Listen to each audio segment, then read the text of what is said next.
25শে ফেব্রুয়ারি 2009।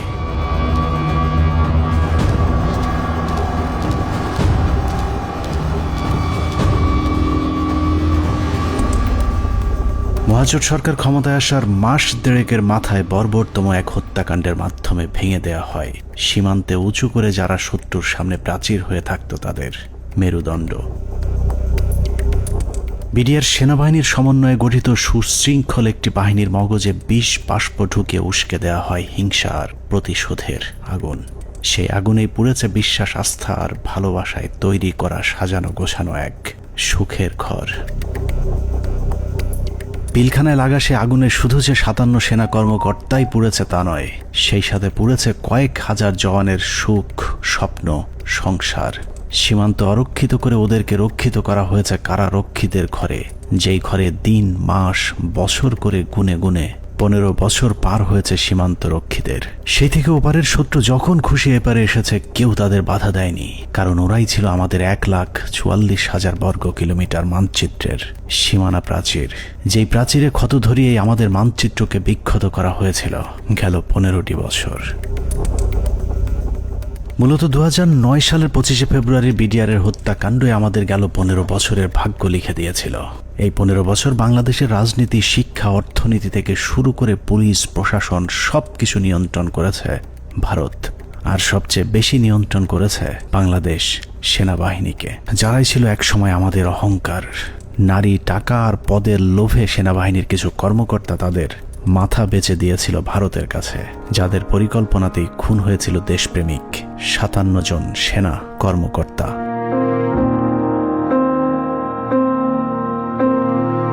পঁচিশে ফেব্রুয়ারি পিলখানায় আসলে কি ঘটেছিল, কেন ঘটেছিল, সেই ঘটনার পরে কি ঘটেছিল, কিংবা এখন আসলে কি ঘটছে তা নিয়ে আমাদেরকে যতটুকু জানানো হয়েছে তার চেয়েও অনেক বেশি আমাদের থেকে গোপন করে রাখা হয়েছে। ঘটনার শুরু থেকে শেষ পর্যন্ত আমরা যতটুকু জেনেছি তার পুরোটাই পিলখানার মূল ঘটনার বিকৃত এক রূপ, যেখানে সত্যের কোনো বালাই নেই। হাসিনা সবকিছু জানতো।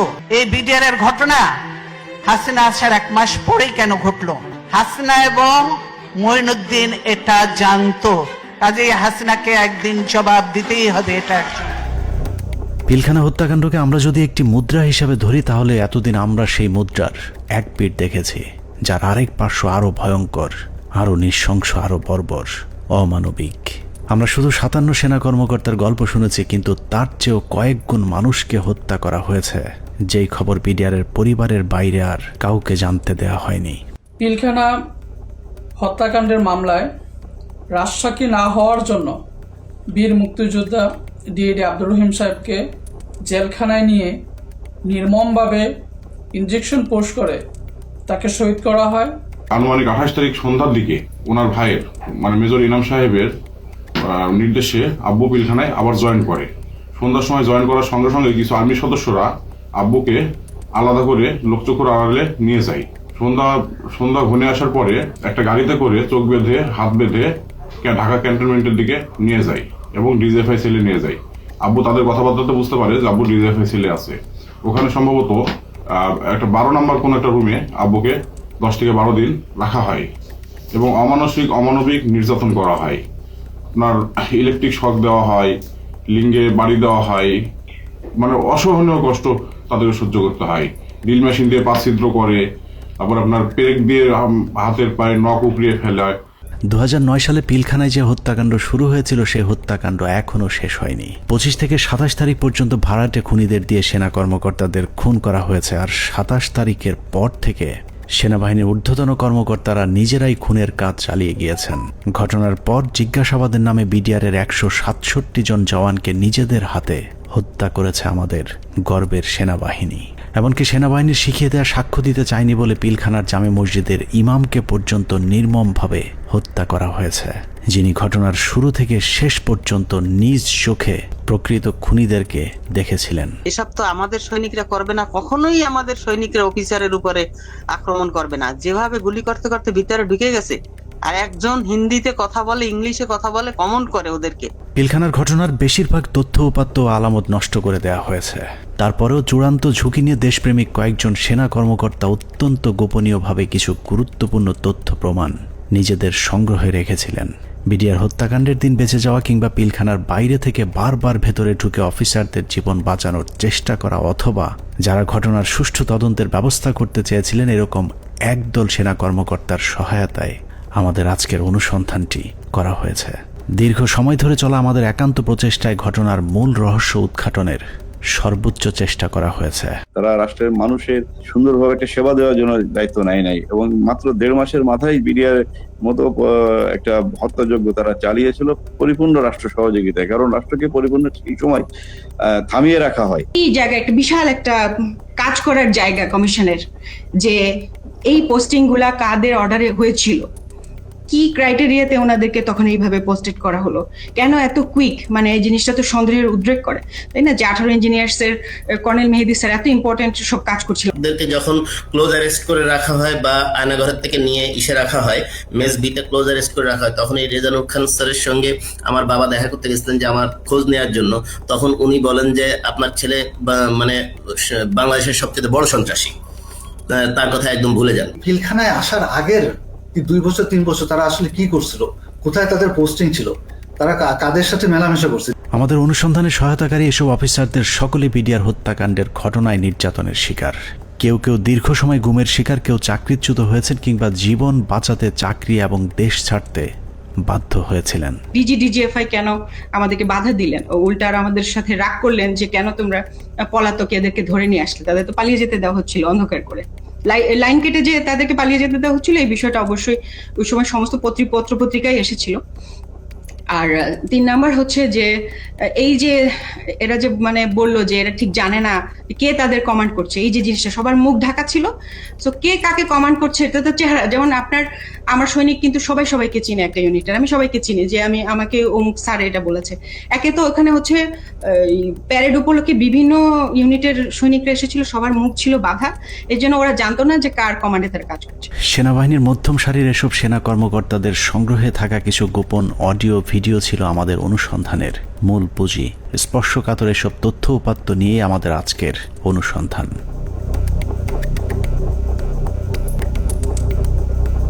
অনুসন্ধানের শুরুতেই একটি তদন্ত প্রতিবেদনের কয়েকটি লাইনে চোখ গোলানো যাক। যে প্রতিবেদনটি পিলখানা হত্যাকাণ্ডের পরের 18 কর্মদিবসের মধ্যে তৈরি করা হয়েছিল, কিন্তু আজও পর্যন্ত তা প্রকাশ করা হয়নি। কারণ এই প্রতিবেদনেই ঘটনার মূল রহস্য লুকিয়ে আছে। যদিও মূল ঘটনার 50 ভাগও প্রতিবেদনে উঠে আসেনি, যে কারণেই প্রতিবেদনের সীমাবদ্ধতায় বলা হয়েছে তদন্তের স্বার্থেই কমিটি কয়েকটি সংস্থার প্রধান গুরুত্বপূর্ণ ব্যক্তিকে জিজ্ঞাসাবাদ এবং বিভিন্ন গোয়েন্দা সংস্থার নিকট হতে গোয়েন্দা তথ্য সংগ্রহ করা আবশ্যক বলে মনে করেছে, কিন্তু পর্যাপ্ত সহযোগিতার অভাবে কাজগুলো করা সম্ভব হয়নি। ফলশ্রুতিতে পর্যাপ্ত তথ্য প্রমাণ সহ এই বিদ্রোহ এবং হত্যাকাণ্ডের মূল ষড়যন্ত্রকারীদেরকে শনাক্ত করা এবং ঘটনার পেছনের মূল কারণ বা মোটিভ উদ্ঘাটন করা সম্ভব হয়নি। এছাড়া প্রতিবেদনের মন্তব্যে বলা হয়েছে তদন্ত কমিটি সংশ্লিষ্ট গোয়েন্দা সংস্থা সমূহ যেমন এনএসআই, ডিজিএফআই, র্যাব, সিআইটি এবং পুলিশের এসবিকে তাদের সংগৃহীত বিভিন্ন গোয়েন্দা তথ্য, প্রয়োজনীয় প্রমাণাদি পেশাগত দৃষ্টিকোণ থেকে বিশ্লেষণ করে কমিটির নিকট সরবরাহ করার জন্য অনুরোধ করেছিল, কিন্তু বর্ণিত সংস্থাসমূহ হতে কোনো সহযোগিতা পাওয়া যায়নি। প্রতিবেদনের এই লাইনগুলো পড়লেই বোঝা যায় পিলখানা হত্যাকাণ্ডের পরপর গঠিত ওই তদন্ত কমিটি ঘটনার মূল রহস্য উদ্ঘাটন করুক, এটা সরকার কিংবা সেনাবাহিনী কেউই চায়নি। ওই প্রতিবেদনের মতোই পিলখানা হত্যাকাণ্ডের সবকিছুই আমাদের থেকে আড়াল করে রাখা হয়েছে। 2009 সালের 25 ফেব্রুয়ারি সকালে পিলখানায় দরবার শুরুর পর থেকে 26 তারিখ বিকেল 5টা পর্যন্ত সরকারের পক্ষ থেকে যা কিছু করা হয়েছে সবই জিম্মি হওয়া সেনা কর্মকর্তাদেরকে হত্যার উদ্দেশ্যে, কাউকে বাঁচানোর জন্য নয়। 25 তারিখ সকাল থেকেই তৎকালীন প্রধানমন্ত্রী শেখ হাসিনা, 3 বাহিনী প্রধান, ডিজিএফআই, এনএসআই প্রধান, সামরিক সচিব তারেক সিদ্দিকী সহ সকলেই সেনা কর্মকর্তাদের হত্যার মিশন সম্পূর্ণ করবার জন্য শেখ হাসিনার তৎকালীন সরকারি বাসভবন যমুনায় অবস্থান করছিলেন।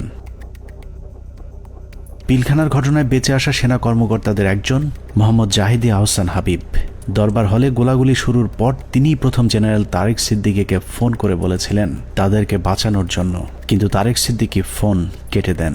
তারপর থেকে আর তারেক সিদ্দিকীকে টেলিফোনে পাওয়া যায়নি। আমাদেরকে যাতে সাহায্য করার জন্য, যাতে আর্মি যাতে আমাদেরকে হেল্প করে, তার জন্য আমি জেনারেল তারেককে আমি সাহায্য চেয়েছিলাম। আমি জেনারেল তারেকের সাথে জেনারেল শাকিলের কথা বলে দিয়েছিলাম আর্মিরা যাতে এখানে ইন্টারভেনশন করে, আর্মি যাতে পাঠায়, কিন্তু তারা কোনো আর্মি পাঠায়নি বা আমাদের কোনো সাহায্য করা হয়নি। পিলখানা থেকে বেঁচে ফেরা মেজর জায়েদের বক্তব্যের অনুরূপ তথ্য অপ্রকাশিত সেই প্রতিবেদনেও উঠে এসেছে, যেখানে বলা হয়েছে আনুমানিক সকাল 9:30 ঘটিকায় মহাপরিচালক বিডিআর স্বয়ং প্রধানমন্ত্রী, সেনাপ্রধান, মহাপরিচালক র্যাব এবং মহাপরিচালক ডিজিএফ এর সাথে ফোনে কথা বলেন। এ সময় বিডিআরের ডিজি সুনির্দিষ্টভাবে তাদেরকে জানান 44 রাইফেলস ব্যাটালিয়ন বিদ্রোহ করেছে। এছাড়াও অবরুদ্ধ অন্যান্য সেনা কর্মকর্তাগণও তাদের মোবাইলে সাহায্যের জন্য বিভিন্ন স্থানে টেলিফোন করেন ও SMS পাঠান। আত্মীয় স্বজন, বন্ধু বান্ধব ও সহকর্মীদের তাদের অসহায়ত্বের খবর জানান। সাহায্য প্রত্যাশা আটকে পড়া কর্মকর্তারা জানায় দরবার হল বিদ্রোহী জওয়ানদের নিয়ন্ত্রণে, আমরা বন্দী, আর কথা বলা যাচ্ছে না, দ্রুত ব্যবস্থা নিন, আর হয়তো দেখা হবে না, তুমি ভালো থেকো, আমার সন্তানদের যত্ন নিও, ইত্যাদি ইত্যাদি। প্রতিবেদনের এতটুকু অংশ পড়লেই বোঝা যাচ্ছে যে সকাল 9:30টায় প্রধানমন্ত্রী, সেনাপ্রধান, র্যাব ডিজি এবং ডিজিএফআই, NSI সহ সকলেই বিডিআরের ডিজি মেজর জেনারেল শাকিল আহমেদের পরিণতি কি হতে যাচ্ছে তা জেনে গিয়েছিলেন। তারপরেও কোনো পদক্ষেপ নেওয়া হয়নি। সাথে প্রায় 1 প্লাটুন আমার র্যাব ছিল, আমার সাথে আরো 2-3 জন অফিসার ছিল। আমি মেজর রাজনের কথা বলেছি, মেজর রাজন অলথ্রু আমার সাথে ছিল, আমার সাথে আরো 2-3 জন পুলিশ অফিসার ছিল। মেজর জুলকার তখন সম্ভবত সে ক্যাপ্টেন জুলকার ছিল, ক্যাপ্টেন ইয়াসির ছিল, আপনার ওইদিকে আমার 5 নম্বর গেটে মেজর আমিন ছিল, আমার টুয়াইসি বর্তমানে সে প্রবাসী মেজর আমজাদ ছিল, আমার সঙ্গে ছিল আরো আপনার ASP শহীদ ছিল, আমার অ্যাডজুটেন্ট খালিদ, ক্যাপ্টেন খালিদ ছিল। তো অসংখ্য অফিসার, প্রায় 7-8 জন আমার মিলিটারি এবং পুলিশ অফিসার সব মিলে প্রায় আমি মনে 7-8 আরো বেশি 10-12 জন আমরা 5 নম্বর গেটে ছিলাম। আমরা কিন্তু কমপ্লিটলি একটা অল্টারকেশনের ভিতরে ছিলাম। আমরা বারবার এই তৎকালীন আমি এডিজি কেই বেশি করে বলবো, কারণ এডিজি কর্নেল রেজানুর, আমি এখনো অবাক হচ্ছি যে এই ব্যক্তিটিকে কেন প্রশ্নের সম্মুখীন করা হয়নি। তখনও কিন্তু সুযোগ ছিল তাকে প্রশ্ন করার, তখন করা হয়নি, কিন্তু এখনো কেন করা হচ্ছে না। এই ব্যক্তিটি কিন্তু আমাদেরকে বারবার বাধা দিয়েছে যে আমরা যেন ভিতরে প্রবেশ না করি। সে যমুনা ভবনের থেকে সে বারবার বলছিল এবং ফের রেফারেন্স দিচ্ছিল প্রাইম মিনিস্টারের, যে উনি বলেছেন একটা আলোচনা হবে, কেউ যেন আমরা এখানে বিডিআর গেটে কোনো ধরনের আক্রমণ না করি এবং ভিতরে ঢোকার চেষ্টা না করি। ততক্ষণে সেনাবাহিনী এবং র্যাবের বেশ কয়েকটি দল পিলখানার বিভিন্ন গেটে অবস্থান নিয়েছিল। ভেতরের পরিস্থিতি ক্রমেই নিয়ন্ত্রণের বাইরে চলে যাচ্ছে সেই খবর তাদের কাছেও পৌঁছেছিল, কিন্তু তাদেরকে পিলখানার ভেতরে অভিযান চালানোর পথে বাধা সৃষ্টি করে রেখেছিল সেই একই জায়গা থেকে। রেজাকে সেখানে কর্নেল রেজানুর খান, র্যাবের এডিজি, সে থামাই দেয় যে কোনোভাবে, সে ঢুকতে পারে নাই। সেটা কিন্তু আমি বলতেছি অ্যারাউন্ড 9 AM আমরা আসবার আগে, যেটা আমাকে রেজা, আমি ওখানে যাওয়ার পরে 10:30টার সময় রেজা আমাকে ব্রিফ করে যে স্যার এই অবস্থা, আপনারা কি ঢুকতে পারবেন? তখন আমি জেনারেল হাকিমকে বলি, উনি বললেন যে না, এখন ঢোকা যাবে না। CGS, chief of general staff, general Moeen তো তখন পতিতা হাসিনার কাছে বঙ্গভবনে বসে অপেক্ষা করতেছে আদেশ শুনবার জন্য, নিজে থেকে কোনো সেনাপ্রধান হিসেবে কোনো অর্ডার দেয় নাই। এখানে একটা জিনিস ক্লিয়ার করি, এই বিডিআর অপারেশনের সময় 3 জন, এটা তো আর্মির অ্যাকশন, এটা কোনো পলিটিক্যাল কোনো কিছু হওয়ার কথা না, 3 জনের কমান্ডের দায়িত্ব ছিল। একটা ছিল সেনাপ্রধান জেনারেল মইনু আহমেদ, সে যেহেতু হাসিনার সাথে বসে আছে গণভবনে, তখন কিন্তু যমুনায়, গণভবন না যমুনায় বসে আছে। আর তার বর্তমানে chief of general staff major general সিনাইব জামালি, তার আদেশ দেওয়ার কথা, হ্যাঁ ভিতরে ঢুকো। আর অন দ্য স্পট কমান্ডার একজন। এখানে আমরা অনেক অফিসার ছিলাম, কিন্তু সবাই কমান্ডার দায়িত্ব সেখানে পায় না। নিয়ম অনুযায়ী ব্রিগেডিয়ার জেনারেল হাকিমের অন দ্য স্পট কমান্ডার, 3 জনের একজনের কাছ থেকে যদি আমরা আদেশ পাইতাম, আমরা ভিতরে ঢুকতাম। অনুমতি দিচ্ছে করে চলতে থাকে কালক্ষেপণ। 9:30 থেকে শুরু করে 11টার মধ্যেই বেশিরভাগ অফিসারদের হত্যা করা হলেও কিছু কর্মকর্তা পালিয়ে যাবার কারণে হত্যার মিশন অসম্পূর্ণ থেকে যায়, যা শেষ করতে সময় লাগে পরদিন বিকেল 5টা পর্যন্ত। তবে দরবার হলের সামনের হত্যাকাণ্ড শেষে খুনিদের প্রথম দলকে বের করে দেওয়ার ব্যবস্থা করা হয়। 12:30 পিলখানার 3 নম্বর গেটের সামনে বিডিআরের পক্ষ থেকে শতাধিক মানুষের একটি মিছিল বের করা হয়। এসব মিছিল থেকে বিডিআর জওয়ানদের দাবি দেওয়ার প্রতি সমর্থন ব্যক্ত করে জয় বাংলা, জয় বিডিআর, বিডিআর জনতা ভাই ভাই ইত্যাদি স্লোগান দেওয়া হয়েছিল। জয় বাংলা মিছিল করা ওই দলটি ভেতরে ঢুকার কিছুক্ষণ পর বেরিয়ে আসে সংখ্যায় দ্বিগুণ হয়ে। ধারণা করা হয় ওই মিছিলের মাধ্যমেই খুনিদের একটি অংশকে ভেতর থেকে নিরাপদে বের করে দেওয়ার সুযোগ করে দেওয়া হয়। যেখানে আর্মির অপারেশন, আর্মির করবার কথা, সেখানে বিভিন্ন আওয়ামী লীগের পলিটিক্যাল লোকজন ভিতরে ঢুকতেছে যাইতেছে। এর মধ্যে আমরা দেখতে পাচ্ছি আমাদের কাছে অফিসারদের কাছে বাইনকুলার, তাপস, মির্জা আজম, নানক, শেখ সেলিম, এরা সবাই কিন্তু যাওয়া আসা করতেছে ভিতরে। এবং এর মধ্যে আবার দেখলাম কি ছাত্রলীগ যুবলীগ মিলে একটা মিছিল বলে ওই নিউ মার্কেটের গেট থেকে ঢুকলো, তারা 20-25 জন হবে। তারা ঢুকে ওখানে কিছুক্ষণ, পুরাটা তার দেখা যায় না। আবার ঘন্টাখানেক পরে দেখলাম কি সেই মিছিল, তাদের হাতে কিন্তু আওয়ামী লীগের ব্যানার আছে। সেই মিছিল বের হয়ে যাচ্ছে, সেটা সংখ্যা হচ্ছে লোকের এখন 100 থেকে উপরে, 100-125 জন ঢুকছিল, 25 জন বাইরে হয়ে যাচ্ছে। সাথে সাথে আমরা সেটে যারা ছিল তাদেরকে জানালাম যে দেখো এই মিছিলটাকে আটকাও, এদের মধ্যে থেকে কিন্তু ভিতরে যারা কিলার তারা বের হয়ে তাদেরকে বের করে নিয়ে যাওয়া হইতেছে। বিডিআর কমপ্লেক্স যে ভিতরে যত সৈনিকরা ছিল তখন সবাই জাগো বলে যে যেদিকে পারলো বেরিয়ে চলে গেল। এটা হওয়ার কথা না। একটা ট্রেন সোলজার একটা এইভাবে পালিয়ে যেতে পারে না, যখন যতই গুলি হোক, কেননা তার কাছে কোনো অর্ডার আসেনি। এবং এই সময় কিছু অফিসারও কিন্তু পালিয়ে গিয়েছিল। তো আমাদেরকে বের করতে হবে হু অল অর, মানে ওই অফিসাররা কারা কারা। এই সময় পালানোর কথা না।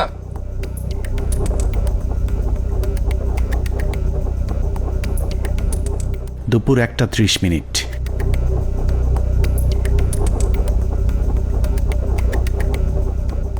খুনের প্রথম পর্ব শেষ হবার পর শুরু হয় দ্বিতীয় পর্ব। বেলা বাড়ার সাথে সাথে দরবার হলে নৃশংস হত্যাযজ্ঞের খবর ছড়িয়ে পড়ে পুরো পিলখানায়। এতে অধিকাংশ বিডিআর সদস্যরা আতঙ্কিত হয়ে পড়েন। বিডিআর সদস্যরা যেভাবে পেরেছে পালিয়ে যাওয়ার চেষ্টা করতে থাকে, কিন্তু বাকি অফিসারদের খুঁজে বের করে হত্যার জন্য সরকারের আরও কিছুটা সময় প্রয়োজন ছিল, যে কারণে বিডিআর জওয়ানদের চাঙ্গা করতে শুরু হয় সরকারের নতুন ষড়যন্ত্র। নাটকের এই পর্বে মঞ্চে আসে মুন্নি সাহা এবং জয় মামুন, যারাই প্রথম গুজব ছড়িয়ে দেন পিলখানায় অপারেশন ডাল ভাতের টাকা নিয়ে অসন্তোষের কারণেই বিডিআরের ডিজিকে জিম্মি করেছে বিডিআরের জওয়ানেরা। এর পরপরই সেনাবাহিনী নিয়ে নানা ধরনের উস্কানিমূলক তথ্য প্রচার করতে থাকে বিশেষ কয়েকটি গণমাধ্যম।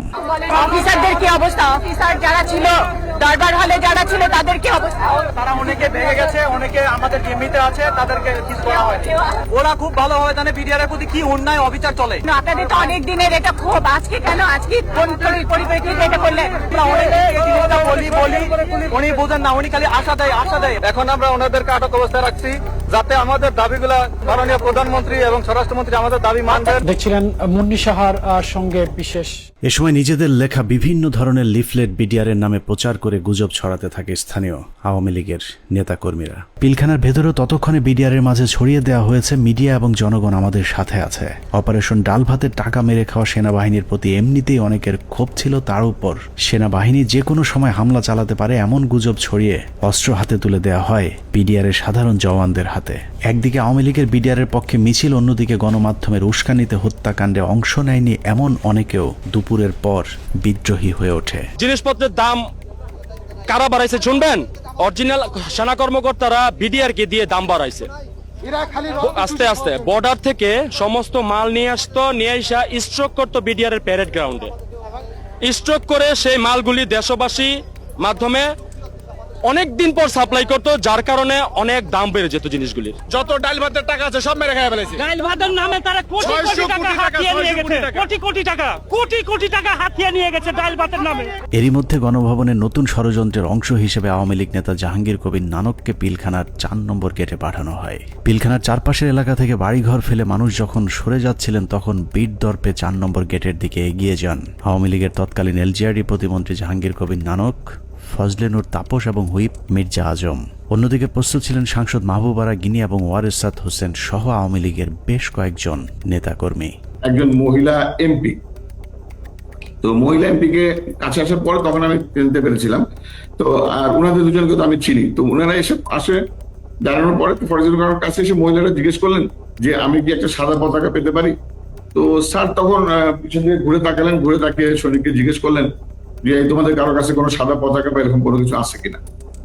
তো তৎপরিবর্তিতে ওখান থেকে ওরকম সাদা পতাকার কোনো কিছু না পাওয়াতে উনি স্যার বললেন যে আমার কাছে একটা রুমাল আছে, এটাতে চলবে কিনা। উনি ওটা দিয়ে দিলেন। বাট ওনারা এই সময় স্যার কিন্তু ওনাদেরকে জিজ্ঞেস করলেন যে আপনারা যে এখান দিয়ে যাবেন তো ওখান থেকে গুলি হচ্ছে, তো তখন ওই মহিলা এমপি গিনি বলেছিলেন যে না আমাদেরকে গুলি করবেন বা গুলি আসবে না আমাদের দিকে, আপনি এটা নিয়ে চিন্তা করবেন। তো এই জিনিসগুলো কিন্তু কিছু সিগনিফিকেন্ট জিনিস, তখন এগুলো অর্থ বুঝি নাই যে ওনারা এইভাবে এত কনফিডেন্ট, বাট এগুলো যেমন পরবর্তীতে জীবনে আসার পরে আমি বুঝতে পেরেছি যে আচ্ছা এইটার মানে তাহলে এই জিনিসটা দাঁড়ায়। আওয়ামী লীগের ওই প্রতিনিধি দলকে পেয়ে বিডিআর সদস্যরা মনে করেছিল তারা হয়তো বিডিআরকে বাঁচাতেই এসেছিল, কিন্তু এটাই ছিল বিডিআরের জন্য সবচেয়ে ভয়ঙ্কর ফাঁদ, যেই ফাঁদে পা দেয় পিলখানা হত্যাকাণ্ডের পুরো দায় বিডিআরের উপর চলে আসে। পিলখানা 4 নম্বর গেটে যখন নানক আজমদের নেতৃত্বে আওয়ামী লীগের একটা দল পিলখানার ভেতরে পৌঁছায়, তখন বিডিআরের পোশাক পরা কিছু লোক তাদের সাথে বেশ কিছুক্ষণ কথাবার্তা বলেন। তাদের মধ্যে কি কথা হয়েছে সেটা জানা না গেলেও এর পরপরই বিডিআরের কয়েকজন ব্যক্তিকে সামনে নিয়ে আসা হয় যাদের নাম এর আগে কখনো শোনা যায়নি। তাদের মধ্যে একজন ডিএডি তৌহিদ, যাকে আমরা পিলখানা হত্যাকাণ্ডের কথিত মূল হোতা হিসেবে এতদিন ধরে জেনে এসেছি। নানক আজমদের সাথে বৈঠক করা ওই দলটি ডিএডি তৌহিদ সহ কয়েকজন ডিএডিকে খুঁজতে থাকেন। বিডিআরের পোশাক পরা ওই দলটি ডিএডি তৌহিদের পিলখানার বাসায় গিয়ে তৌহিদের সন্ধান চেয়েছিলেন, কিন্তু বিডিআরের পোশাক পরা থাকলেও ডিএডি তৌহিদ সেনাবাহিনী নাকি বিডিআরের কর্মকর্তা সেটাও তারা জানতেন না। আমার বাসার সামনে নেম প্লেট ছিল তৌহিদ লেখা, জিজ্ঞেস করতেছে যে তৌহিদ উনি কি বিডিআর না আর্মির? আমি বলছি উনি বিডিআর এর র্যাঙ্ক কি? ডিএডি কি আর্মির না বিডিআর এর? মানে ওনারা এটাও চিনে না যে ডিএডি র্যাঙ্ক আর্মি বিডিআর এ হয়, বুঝেন? তাহলে ডিএডি তৌহিদের পরিবারকে ভয়ভীতি দেখিয়ে তার অবস্থান জানা হয়। এরপরই প্রথমবারের মতো দৃশ্যপটে আসেন ডিএডি তৌহিদ, ডিএডি আব্দুর রহিম সহ বেশ কয়েকজন বিডিআরের সৈনিক, যাদেরকে বিডিআর বিদ্রোহের নেতা পরিচয় দিয়ে নিয়ে যাওয়া হয় প্রধানমন্ত্রীর সাথে বৈঠকে। বেলা 3টা 40 মিনিটে বিডিআরের 14 দলের একটি প্রতিনিধি দল শেখ হাসিনার বাসভবন যমুনায় প্রবেশ করেন। পিলখানা হত্যাকাণ্ড নিয়ে করা গোপন সেই প্রতিবেদনে উল্লেখ করা হয়েছে, বিডিআরের ওই প্রতিনিধি দলটি যমুনায় শেখ হাসিনার সাথে বৈঠকের সময় সেখানে আর কাউকে থাকতে দেওয়া হয়নি। অর্থাৎ পিলখানার ভেতরে সেনা কর্মকর্তাদের ভাগ্যে কি ঘটেছিল সেই খবর একমাত্র শেখ হাসিনাকেই জানানো হয়েছিল। যমুনায় বৈঠক শেষে বিডিআরের প্রতিনিধি দল গেটের বাইরে আসার পর অপেক্ষমান সাংবাদিকদের সাথে কথা বলেন। সেখানে নানান প্রশ্নের জবাব দেওয়ার পর ভেতরে কতজন শহীদ হয়েছেন সেটা নিয়ে জিজ্ঞেস করতেই ডিএডি তৌহিদকে সেখান থেকে সরিয়ে নিয়ে যায় জাহাঙ্গীর কবির নানক। কতজন মারা গেছেন?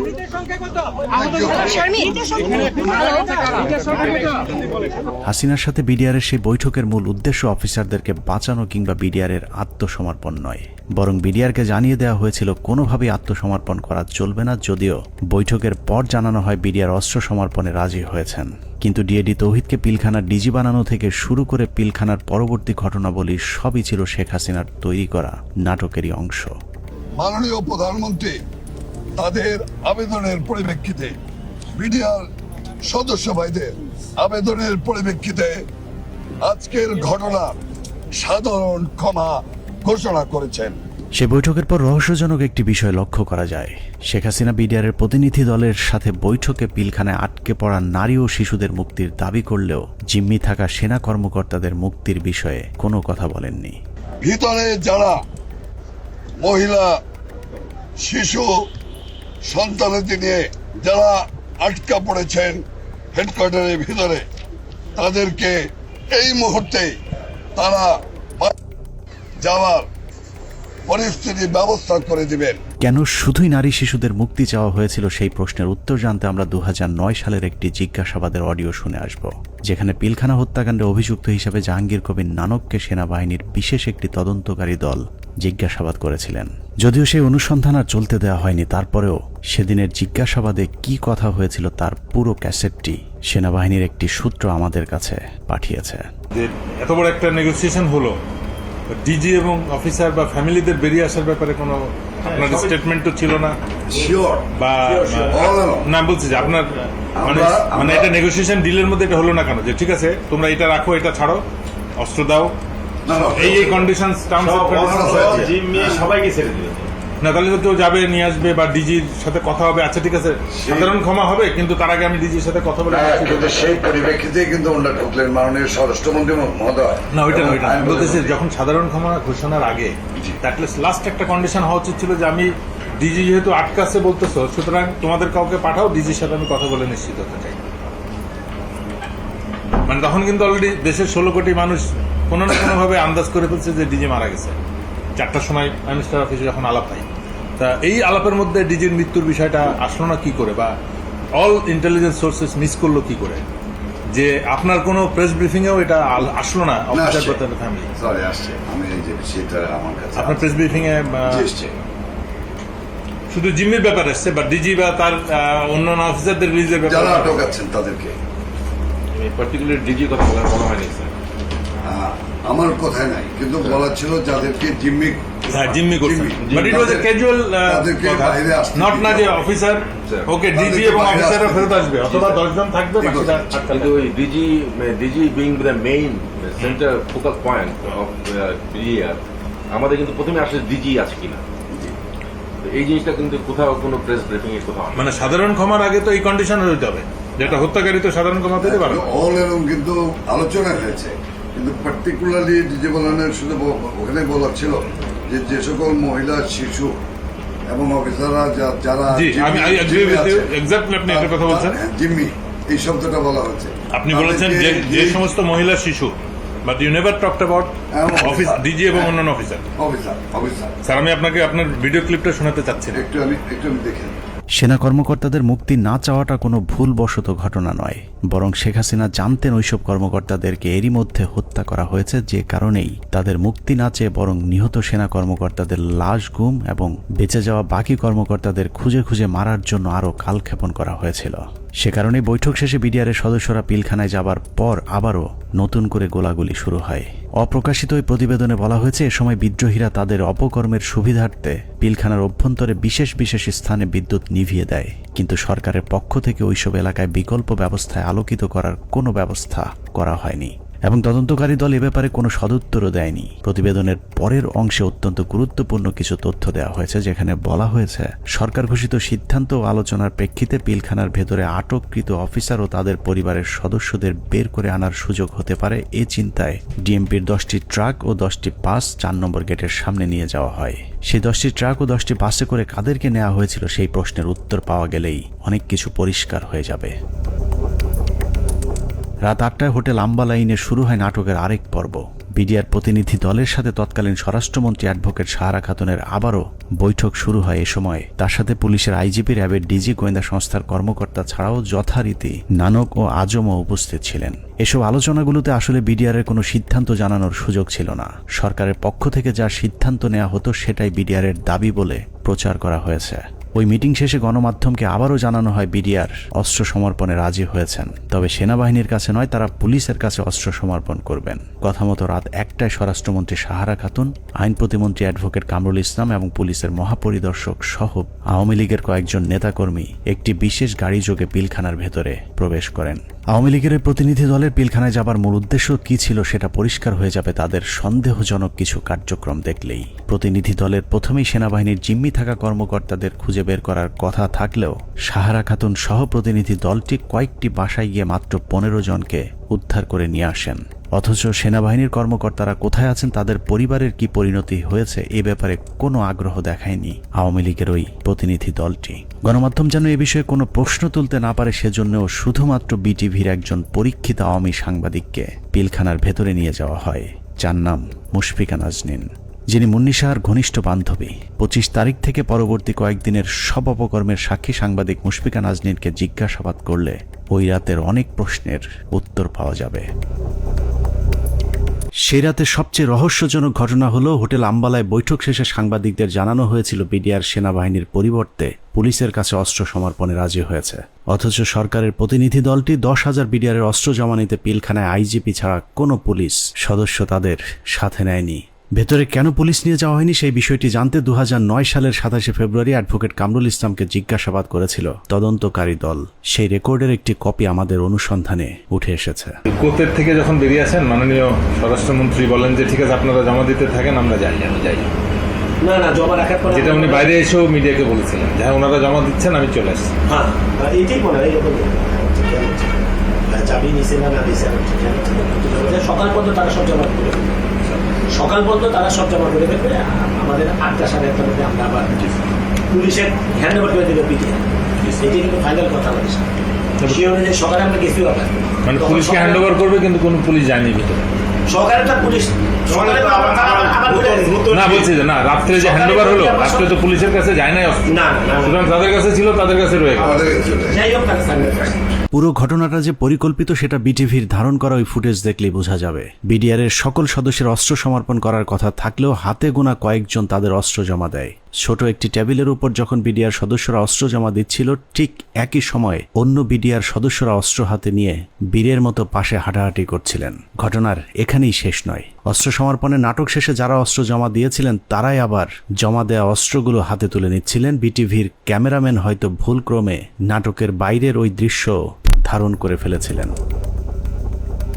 25 তারিখ রাত যতই গভীর হয়েছে, সরকারের ষড়যন্ত্র ততই দিনের মতো পরিষ্কার হতে থাকে। সরকারের পরিকল্পনায় রাতে বিডিআরের আত্মসমর্পণের দাবি করে পিলখানায় ঢোকা সরকারি প্রতিনিধি দল ভোর 4:10 বেরিয়ে আসে নিজেদের বাছাই করা মাত্র 15 জন জিম্মিকে উদ্ধার করে। 150-200 অফিসার তাহলে মানে যে কোনো হোস্টেজ রেস্কিউ, মানে যে কোনো হোস্টেজ রেস্কিউ অপারেশনের প্রথম তো আমার হোস্টেজের কে কে আছে, অফিসার এবং তার পরিবার। কয়জন অফিসারকে আমার সাথে আনলাম, কয়জন প্লাস হোস্টেজের মধ্যে সব থেকে বড় হোস্টেজ যেটা ডিজি এবং তার পরিবার, তাদের কেউই আসলো না। তাদের বেঁচে আছে না মরে গেছে তাও জানলাম না। তাহলে হোস্টেজ অপারেশন কি হবে? রেস্কিউ করতে যান,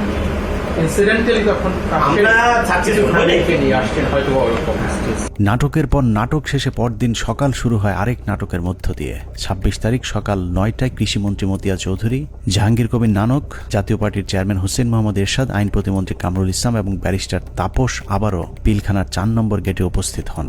ওদিকে 3 নম্বর গেটে আওয়ামী লীগের 200-300 নেতাকর্মী উপস্থিত হয়ে আবারও বিডিআরের পক্ষে স্লোগান দিতে থাকেন।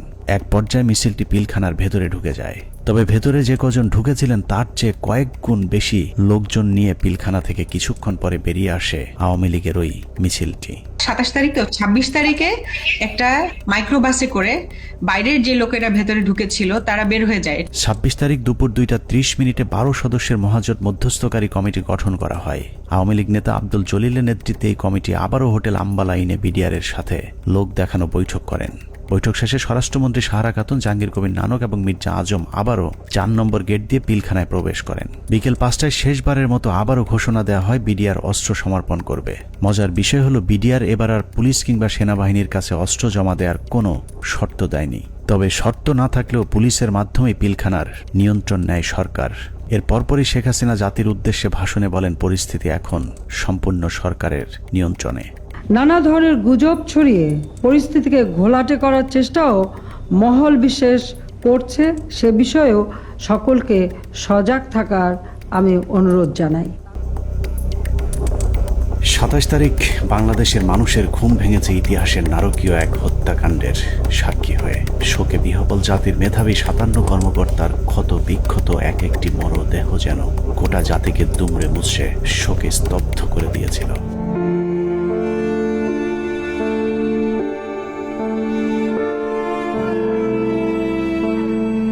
এভাবেই শেষ হয় শ্বাসরুদ্ধকর পিলখানা ট্র্যাজেডির 33 ঘন্টা। পিলখানার ঘটনা নিয়ন্ত্রণে আনতে কেন 2 দিন সময় লাগলো? একজন অফিসারকেও জীবিত উদ্ধার না করলে সরকার এই 2 দিনে আসলে কি পদক্ষেপ নিয়েছিল সেটা জানতে আমরা পিলখানা হত্যাকাণ্ডের শেষ 1 ঘন্টার একটি ঘটনা দেখে আসব। 27 তারিখ বিকেল 5টায় বিডিআরের অস্ত্র সমর্পণের ঘণ্টাখানেক আগে শেখ তাপসের নেতৃত্বে একটি দল শেষবারের মতো মাইকিং করে জীবিত কেউ থাকলে বের হয়ে আসার অনুরোধ করেছিলেন। মাইকিং শুনে যেসব সেনা কর্মকর্তারা জীবন বাঁচাতে গাড়ির কাছে গিয়েছিলেন তাদের একজন ক্যাপ্টেন তানভীর, যার লাশ এখনো খুঁজে পাওয়া যায়নি। আমাদের হাতে আসা একজন সিপাহীর জিজ্ঞাসাবাদের একটি রেকর্ডে ক্যাপ্টেন তানভীর সম্পর্কে গুরুত্বপূর্ণ তথ্য পাওয়া গেছে। উনি হচ্ছেন আমাদের এমপি তাপস। তখন উনি আমার দিকে বড় বড় করে চোখ থেকে তাকালেন, এমপি তাপস। ওনাকে বলছে ঠিক আছে তাহলে গাড়িতে উঠে। আমি বললাম স্যার আমাকে নিয়ে যান, আমি এখানে একা কি করবো? বলছে না তুমি 1 নম্বর গেট দিয়ে, তারপরে বলতো যে 1 নম্বর গেট দিয়ে তুমি বাইরে চলে যাও। বললাম ওনাকে গাড়িতে উঠে চলে যাবে। এর মধ্যে তার স্যার আমার কাঁধে হাত রাখে, নাকি বলে মহিত তুমি কোনো চিন্তা করো না, তুমি বাসা চলে যাও। চলে গেলেন গাড়ি নিয়ে, আমি চলে আসবো। অনুসন্ধানে জানা যায় বিডিআর সৈনিকদের জিজ্ঞাসাবাদের সময় গোপনে রেকর্ড করা এই বক্তব্যটি সিপাহী মুহিতের, যিনি বিডিআর হত্যা মামলার ৭০ নম্বর আসামি। জিজ্ঞাসাবাদের সময় একজন সেনা কর্মকর্তার কাছে সিপাহী মুহিত ক্যাপ্টেন তানভীরের ভাগ্যে আসলে কি ঘটেছিল তার বিশদ বর্ণনা দিয়েছেন। কোনোভাবেই কিছু হয় না। উনি এখান থেকে ফোনে কথা বললেন, আমার মোবাইলে কথা বললেন, এক জায়গায় সার বললেন, আরেক জায়গায় চুরি করে কথা বললেন। তখন আমার মোবাইলেরও চার্জ নাই, মোবাইল বন্ধ হয়ে গেছে, আমিও কথা বলতে পারলাম না। আমি আরো সারা রাত রাগারাগি করছি স্যার আপনার জন্য, আমিও আমার পরিবারের সাথে কথা বলতে পারলাম না। সিপাহী মুহিতের বক্তব্য অনুযায়ী ক্যাপ্টেন তানভীর সবশেষ তার স্ত্রীর সাথে মুহিতের মোবাইল ফোনে কথা বলেছেন এবং ফোনের চার্জ শেষ হয়ে যাবার পর লাইন কেটে যায়। ঘটনার সত্যতা জানতে আমরা তানভীরের স্ত্রীর সাথে কথা বলেছিলাম। তানভীরের স্ত্রীও ঠিক মুহিতের মতো একই বক্তব্য দিয়েছেন। ফোনে কথা বলতে বলতে কি ফোন কেটে গিয়েছিল, এরকম কিছু মনে করতে পারেন? এরকম ফোন হয় কেটে গিয়েছিল বা কোনো আর সাউন্ড পরে শুনতে পাইনি। তার মানে সিপাহী মুহিত এবং তানভীরের স্ত্রী দুজনের বক্তব্যে এটা পরিষ্কার যে ক্যাপ্টেন তানভীরকে বিডিআর নয়, তাপস নিজেই হত্যা করেছে। অতএব তাপসই বলতে পারবে তানভীর কি জীবিত নাকি তাকে মেরে ফেলা হয়েছে।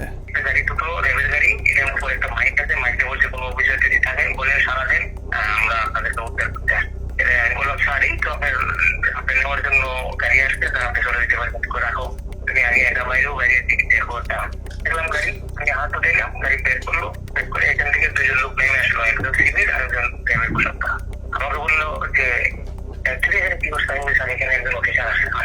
হ্যাঁ আসে, এখানে আসলো, আসা করে জিজ্ঞেস করলো যে আপনি কে? উনি বলছেন যে আমি ক্যাপ্টেন তানভীর।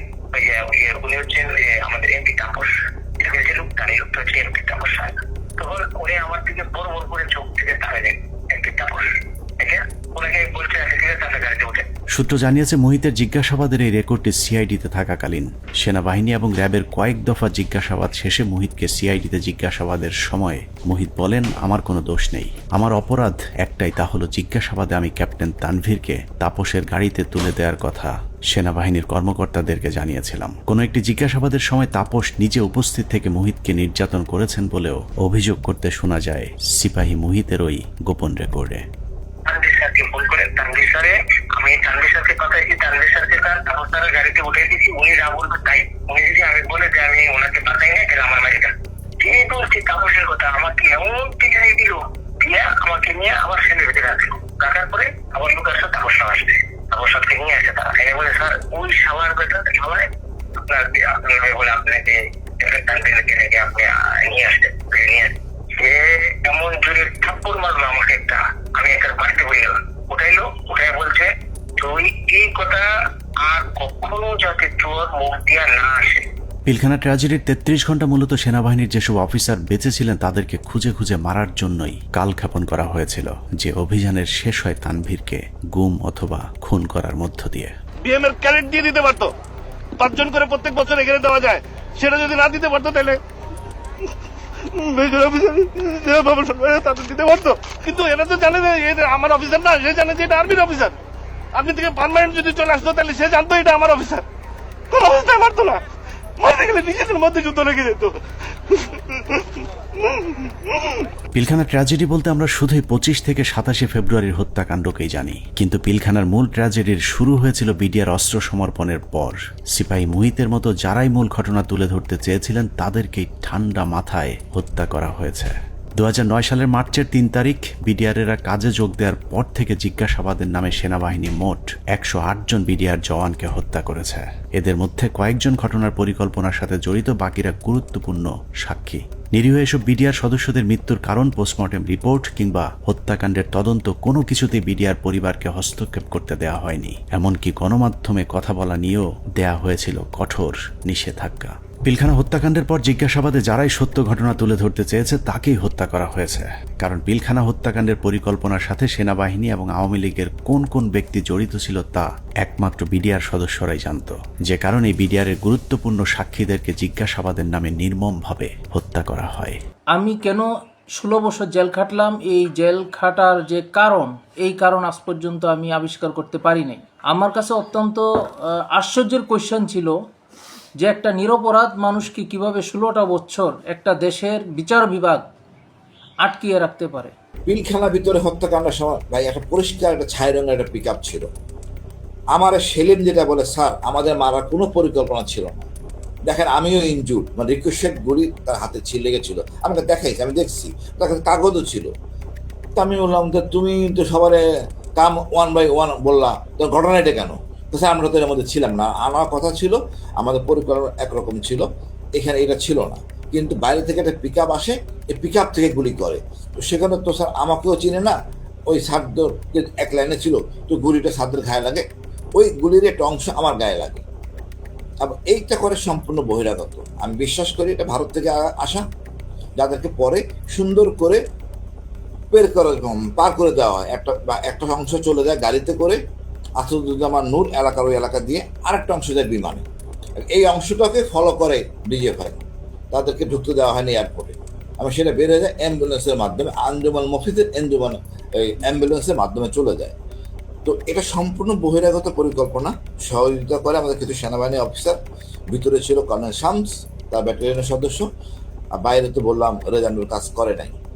আর আমাদের শেখ হাসিনা যদি থাকে জড়িত, কি কি কাজ করবে, কাজ করতে পারে নাই। তবে আমি মনে করি দায়িত্ব পালন অনীহা, এই কারণে সবাইকে আইনের আওতায় নিয়ে আসা উচিত। আমাদের দুর্ভাগ্য, মইনুল আমাদের সেনাপ্রধান ছিলেন, এটা আমাদের লজ্জা। পরবর্তীতে সেনাপ্রধান থাকেন যেন মুবিন, ইনিও এই অনাচার করে গেছেন। হত্যাকাণ্ডের সবচেয়ে গুরুত্বপূর্ণ সাক্ষী ছিলেন পিলখানা জামে মসজিদের পেশ ইমাম মাওলানা মোহাম্মদ সিদ্দিকুর রহমান। দরবার হলে সেদিন কি ঘটেছিল তার সবচেয়ে কাছ থেকে তিনিই দেখেছিলেন। সে ছিল মেন সাক্ষী। আমাকে বলতে যে আমরা 3 জন মেন সাক্ষী, এখন 3 জন মেন সাক্ষী হান বাঁচায় না মাইরে ফেলায় তো জানি না। আমি বলছি যে তুমি যা যা হয়েছে ওখানে দরবারে যা অফিসাররা বলছে এগুলো বলতে গেলা কেন? বললে কি হবে? সত্যি কথা বলবো না? হাসিনা ইচ্ছে করে মারছে, বলবো না? আমি যদি মরে যাই মরে যাবো, তার অসুবিধা। পিলখানা জামে মসজিদের ইমাম সাহেব শুধু দরবার হল নয়, আরো অনেক কিছু সাক্ষী ছিলেন। ঘটনার কয়েক মাস আগে থেকেই শুক্রবার জুম্মার নামাজের শেষে যেসব গোপন মিটিংগুলো হতো, সেখানে বিডিআরের সৈনিকদের সাথে তাপস, নানক এবং আওয়ামী লীগ নেতা তোরাব আলী সহ অনেককে উপস্থিত থাকতে দেখেছিলেন মসজিদের ইমাম সিদ্দিকুর রহমান। এই ডিসেম্বর মাস থেকে প্রতি শুক্রবার আমাদের মসজিদে আসতো, আইসা নামাজ পড়ে তারপর বলতো কি, মুয়াজ্জিন সাহেব, ইমাম সাহেব আপনারা যান, মুয়াজ্জিন সাহেব আপনি পরে এসে একটু মসজিদ আটকাইয়েন, আমরা একটু কথা বলি। কিছু লোক নিয়ে উনি মসজিদের মাঝখানে বসে কথা বলতো, চারপাশে দরজা আটকাইয়া, তাই ওগুলো বাইরে থেকে শোনার কোনো কায়দা নেই, শোনা যেত না। এরকম প্রতি শুক্রবার করতো। ওই যে হাজি সেলিম নাকি ওনার নাম, আমাকে হুজুর যখন বাসায় আসছে দরবার হল থেকে, তারপরে মানে উনি ঘরে পায়চারি করে আর মানে পান খায় আর পাগলের মতো করতেছে যে এইসব কাহিনীর জন্য হয়েছে, এসব তো আমাদের সৈনিকরা করবে না, কখনোই আমাদের সৈনিকরা অফিসারের উপরে আক্রমণ করবে না। যেভাবে গুলি করতে করতে ভিতরে ঢুকে গেছে, আর একজন হিন্দিতে কথা বলে, ইংলিশে কথা বলে, কমেন্ট করে ওদেরকে। পিলখানা জামে মসজিদের পেশ ইমাম তার পরিবারকে জানিয়েছিলেন, দরবার হলে বিডিআরের একজন সৈনিক প্রথমে অস্ত্র ধরলেও প্রথম হত্যা করা হয় বিডিআরের একজন সৈনিককে, যে কারণেই সৈনিকেরা উত্তেজিত হয়ে উঠেছিলেন। তারপরেও বিডিআরের সৈনিকেরা কোনো অফিসারকে গুলি করেননি, বরং একটি আতঙ্কের পরিবেশ তৈরি করতে চেয়েছিলেন। কিন্তু হঠাৎ করেই কয়েকজন অজ্ঞাত মুখোশধারী দরবার হলে ঢুকে অফিসারদেরকে এলো পাতাড়ি গুলি করতে থাকেন। যারা আমাদের সৈনিক তারা কিন্তু উপরে গুলি করছে, তারা কিন্তু ভিতরে গুলি করেনি, গায়ে গুলি করেনি, তাদেরকে গুলি করার অর্ডার দিয়েছে। একজন মানে বলতেছে আমাদের বাসার সামনে থেকে যায় এক বাবুর্চি, হাতে একটা লাঠি। তখন আমার ছেলে আবার ওয়ালের উপর থেকে বলতেছে, আঙ্কেল আপনি লাঠি নিয়ে যান কেন? আমি যদি লাঠি না নিই না আমার নাকি মেরে ফেলবে। এখন এরা ভয়ে এরা অস্ত্র নিছে, কিন্তু এরা গুলি করে নাই। এরা কি করছে, ওই ছাদের দিকে গুলি করছে, উপরে গুলি করছে, এই করিডোরে ওরা বের হয়ে চলে গেছে। ঘটনার পর জিজ্ঞাসাবাদেও ইমাম সাহেব একই কথা বলেছিলেন, কিন্তু বহিরাগতদের হিন্দিতে কথা বলার বিষয়গুলো বাদ দিয়ে সরকারের লিখে দেওয়া সাক্ষী দেওয়ার জন্য ইমাম সাহেবকে চাপ দেওয়া হয়। কিন্তু ইমাম সাহেব সেই চাপে মিথ্যা সাক্ষী দিতে রাজি হননি, যে কারণে তার উপর শুরু হয় শারীরিক এবং মানসিক নির্যাতন। আমাকে স্টেটমেন্ট ওখানে চেঞ্জ করতে বলছে, আপনার স্টেটমেন্ট সবগুলো ডিলিট করে আমরা নতুন যেটা বলবো সেইটা আপনি দেবেন, সেই বয়ান রেকর্ড করব। এটার জন্য খুব চাপ দিয়েছে। চাপ দেওয়ার পর উনি বলছে যে আমি কোনোদিন এটা পাল্টাবো না, কারণ আমি যা চোখে দেখছি এবং আমি যা যা দেখছি, যা যা ঘটনা ঘটছে, এগুলো আমি বলবোই, এটা ছাড়া আমি মিথ্যা কথা বলতে পারবো না। সেটা আপনারা যা করেন করেন।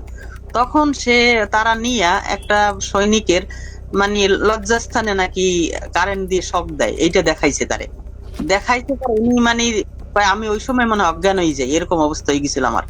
আমি মানুষ এরকম কিভাবে করে, তারপরেও ইমাম সাহেব কোনোভাবেই মিথ্যা বলতে রাজি না হওয়ায় 2009 সালের 12ই মার্চ জিজ্ঞাসাবাদের জন্য ডেকে নিয়ে যাওয়া হয় তাকে। সেদিনই ছিল তার জীবনের শেষ দিন। নিজের পায়ে হেঁটে যাওয়া মানুষটি পরদিন পরিবারের কাছে লাশ হয়ে ফিরে আসেন। বিডিআর এর 3টা থেকে 6টা পর্যন্ত কি চিকিৎসা হয়েছে এবং ঢাকা মেডিকেলেও যে কি চিকিৎসা হয়েছে আমরা তো কোনো চিকিৎসার কিছুই জানি না, এবং পোস্টমর্টম রিপোর্ট কি আসলো আসল রিপোর্ট, যে সেই রিপোর্টটা আমাদেরকে দিল না। পিলখানা জামে মসজিদের পেশিমা মাওলানা রফিকুল ইসলামের মৃত্যুর কারণ হিসাবে পরিবারকে জানানো হয়েছিল হার্ট অ্যাটাক। ইমাম সাহেবের মতো 3 তারিখের পর থেকে হঠাৎ করেই পিলখানা থেকে ধরে নিয়ে যাওয়া বিডিআর সদস্যদের হার্ট অ্যাটাক এবং আত্মহত্যার সংখ্যা বাড়তে থাকে, যা ছিল মূলত সেনাবাহিনীর বিডিআর সদস্যদেরকে হত্যার একটি কৌশল। আত্মহত্যার নামে সেনাবাহিনীর এরকম এক হত্যাকাণ্ডের শিকার দিনাজপুর সেক্টরের বিডিআরের নায়েক সুবেদার মোজাম্মেল হক। প্রায় 6 ফুট লম্বা একজন মানুষকে হত্যার পর লো হাইটের বাথরুমের সিলিংয়ে ঝুলিয়ে রেখে আত্মহত্যার গল্প সাজানো হয়। মেজর আসাদ স্যার মারা গিয়েছিলেন, লেফটেন্যান্ট কর্নেল কায়সার স্যার ওনার কিলারদেরকে আইডেন্টিফাই করা, তারপরে আমাদের খুব গুরুত্বপূর্ণ একজন ভালো মানুষ সেন্ট্রাল সুবেদার মেজর নুরুল ইসলাম, উনার হত্যাকাণ্ডে খুনে কারা ছিল, তারপরে মেজর সালাম। এ প্রসঙ্গে আরেকটা ইএমই ব্রাঞ্চ, যেটা ইএমই বিডিআর এর অংশ, ইএমইর যে ডিএডি কে জিজ্ঞাসাবাদ করা হয়, ওই জিজ্ঞাসাবাদের করে ওই বিকালবেলা ওই ইএমই ডিএডি কে আমরা ব্যারাকে ফেরত দিয়ে আসি। দিয়ে আসার পর কয়েক ঘন্টা পরে মনে হয় সন্ধ্যাবেলা আমরা খবর পেলাম যে আমি সেটে খুব শুনলাম যে ব্যারাকে একজন আত্মহত্যা করছে। পিলখানা হত্যাকাণ্ডের মাস 3 আগে থেকে যেসব মিটিংগুলো হতো, এরকম গোপন 2-1টি মিটিংয়ে উপস্থিত ছিলেন ডিএডি হাবিব। আওয়ামী লীগ নেতা এবং বিডিআরের কিছু সদস্যের গভীর ষড়যন্ত্র বুঝতে পেরে সে মিটিংয়ের গুরুত্বপূর্ণ কিছু আলোচনা গোপনে রেকর্ড করেছিলেন, যে কারণে পিলখানা হত্যা মামলায় ডিএডি হাবিবের গুরুত্বপূর্ণ জবানবন্দি পাওয়া যেত। কিন্তু জিজ্ঞাসাবাদের নামে তাকে 2009 সালে হত্যা করা হয়। তবে মৃত্যুর আগের জিজ্ঞাসাবাদের সময়কার একটি রেকর্ড আমরা আমাদের অনুসন্ধানে সংগ্রহ করেছি। এত নিরীহ লোক মারা যাচ্ছে তো, এই জন্যই আমার ওই লাগছে। আমার কাছে যারা এই কেসের হোতা তাদের আমার কাছে রেকর্ড আছে। কি রেকর্ড আছে? Mobile record. মোবাইল রেকর্ড কোথায়? আমার বাসা আছে, আমার স্ত্রীর কাছে একটা আছে, আর একটা আমার এক জায়গায় লেখা আছে কয় তারিখ যেন এটা করা আছে। ডিএডি হাবিবের বাসার সেই ক্যাসেট হয়তো সেনাবাহিনী উদ্ধার করেছিল, কিন্তু আদালতে উপস্থাপন করা হয়নি, কারণ সেখানে আওয়ামী লীগ নেতাদের জড়িত থাকার সব প্রমাণ ছিল। রেকর্ডে লিখে রাখছি এই সাইডে যে কথোপকথনে কারা কারা জড়িত এর ভিতর। বেশ কিছু লোক আছে, যেমন এটা প্রথমে ছিল আগে এমপি সেলিমের কাছে। কোন সেলিম? এমপি শেখ সেলিম আর কি। শেখ সেলিম? হ্যাঁ। আওয়ামী লীগের সাথে বিডিআরের ধারাবাহিক এসব গোপন মিটিং এর বিষয়টি জানার পর কিছু সৈনিক বিডিআরের নিজস্ব সিকিউরিটি ইউনিটকে জানিয়েছিল। ঘটনার 4 দিন আগে 21শে ফেব্রুয়ারি সিকিউরিটি ইউনিটের সিনিয়র জেসিও নায়েক সুবেদার রফিকুল ইসলাম বিডিআর সৈনিকদের কাছ থেকে প্রাপ্ত তথ্য ডিজিএফআই সহ ঊর্ধ্বতন সেনা গোয়েন্দা কর্তৃপক্ষকে জানিয়েছিলেন। তার সেই তথ্যের ভিত্তিতে কিছু পদক্ষেপ নেওয়া হয়েছিল, কিন্তু শেষ রক্ষা হয়নি।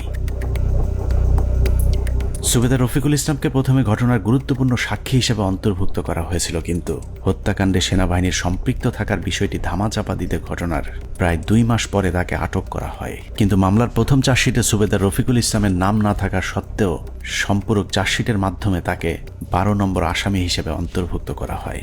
নির্বাচনের উপলক্ষে তুরাবালি, যেটা হাজারীবাগের আওয়ামী লীগের নেতা যে লিটনের বাবা, তার সঙ্গে আমাদের বিডিআর সদস্যরা মিটিং এ করে কিভাবে তাপস সাহেবকে নির্বাচনে জয়ী করা যায়। যদি নির্বাচনে জয়ী করে দিতে পারো তোমাদেরকে অনেক সুযোগ সুবিধা দেওয়া হবে।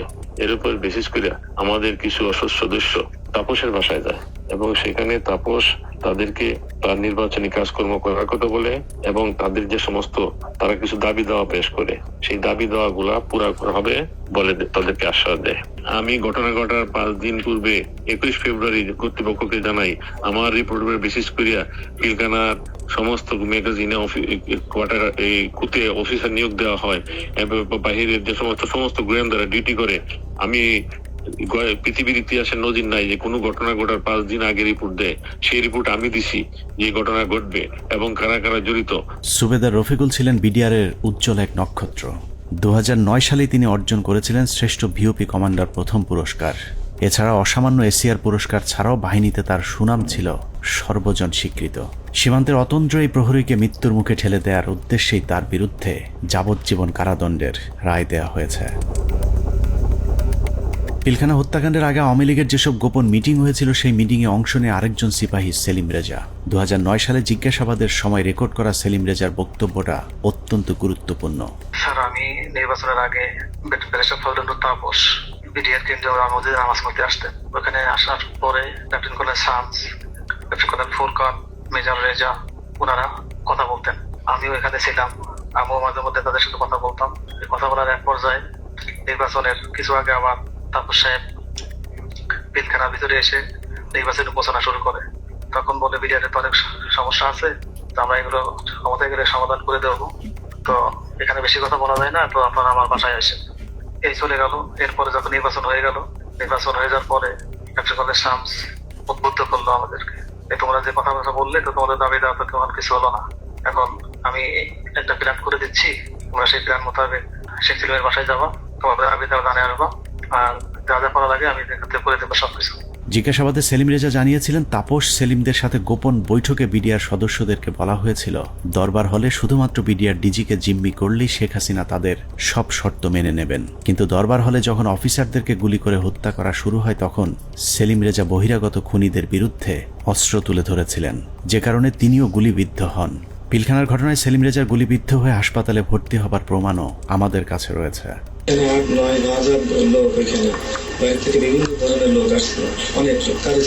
সেলিম রেজা তারপরেও অপরাধী, কারণ তিনি বিডিআরের ডিজিকে জিম্মি করতে চেয়েছিলেন, কিন্তু ফাঁসি হবার মতো অপরাধ সেলিম রেজা করেননি।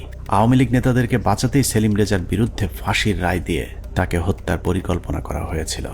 আমি এটা সমতুল্য অফিসারদের জিম্মি করার উদ্দেশ্যে নিচ্ছে, কিন্তু হত্যা করার উদ্দেশ্য ছিল না, কাউকে মারার উদ্দেশ্য ছিল না। তো সেই তখন ওই মুহূর্তে আমি তাদেরকে সেভ করতে পারি, বাঁচাতে পারি। এরপরে এসকালার থেকে যারা ছিল তাদের চুল লম্বা লম্বা ছিল, পরশুরাম দেওয়া না, আমাকে দেশের কোনো সহি বলে আমার মনে হচ্ছিল না। থেকে ডিজি শেখ সহ আমাকে গুলি করে, ডিজি শেখ জায়গায় সামনে পড়ে যায়, আর আমার হাতে প্রথমে বুকে লাগে আমার গুলিটা বুলেট প্রুফ থাকায় গুলিটা ডিপোসে হয়ে মুখের সম্মুখ ভাগ উপরে চলে যায়, আর একটু হলে আমার হয়তো গলায় লাগতো। মানে 3টা গুলি আঘাত আমার গায়ে। পিলখানা হত্যাকাণ্ডের মূল পরিকল্পনাকারীদের আড়াল করতেই বাংলাদেশ সেনাবাহিনী যা করেছে তা হিটলারের বর্বরতাকেও ছাড়িয়ে যায়। হিটলার যদিও অন্য দেশের অন্য ধর্মের মানুষকে হত্যা করতে চেয়েছিল, কিন্তু সেনাবাহিনী নিজেদের সহকর্মীদের উপরেও চালিয়েছে মধ্যযুগীয় বর্বরতা। পিলখানা হত্যাকাণ্ডের মূল পরিকল্পনাকারীদের পরিচয় যেই প্রকাশ করতে চেয়েছে তাকেই দুনিয়া থেকে সরিয়ে দেওয়া হয়েছে। এই ক্ষেত্রে বিডিআরের পাশাপাশি সেনাবাহিনীর কর্মকর্তাদেরকেও ন্যূনতম করুণা দেখায়নি সেনাবাহিনী। পিলখানা হত্যাকাণ্ডের অনেক গুরুত্বপূর্ণ ঘটনার সাক্ষী ছিলেন ক্যাপ্টেন শাহনাজ।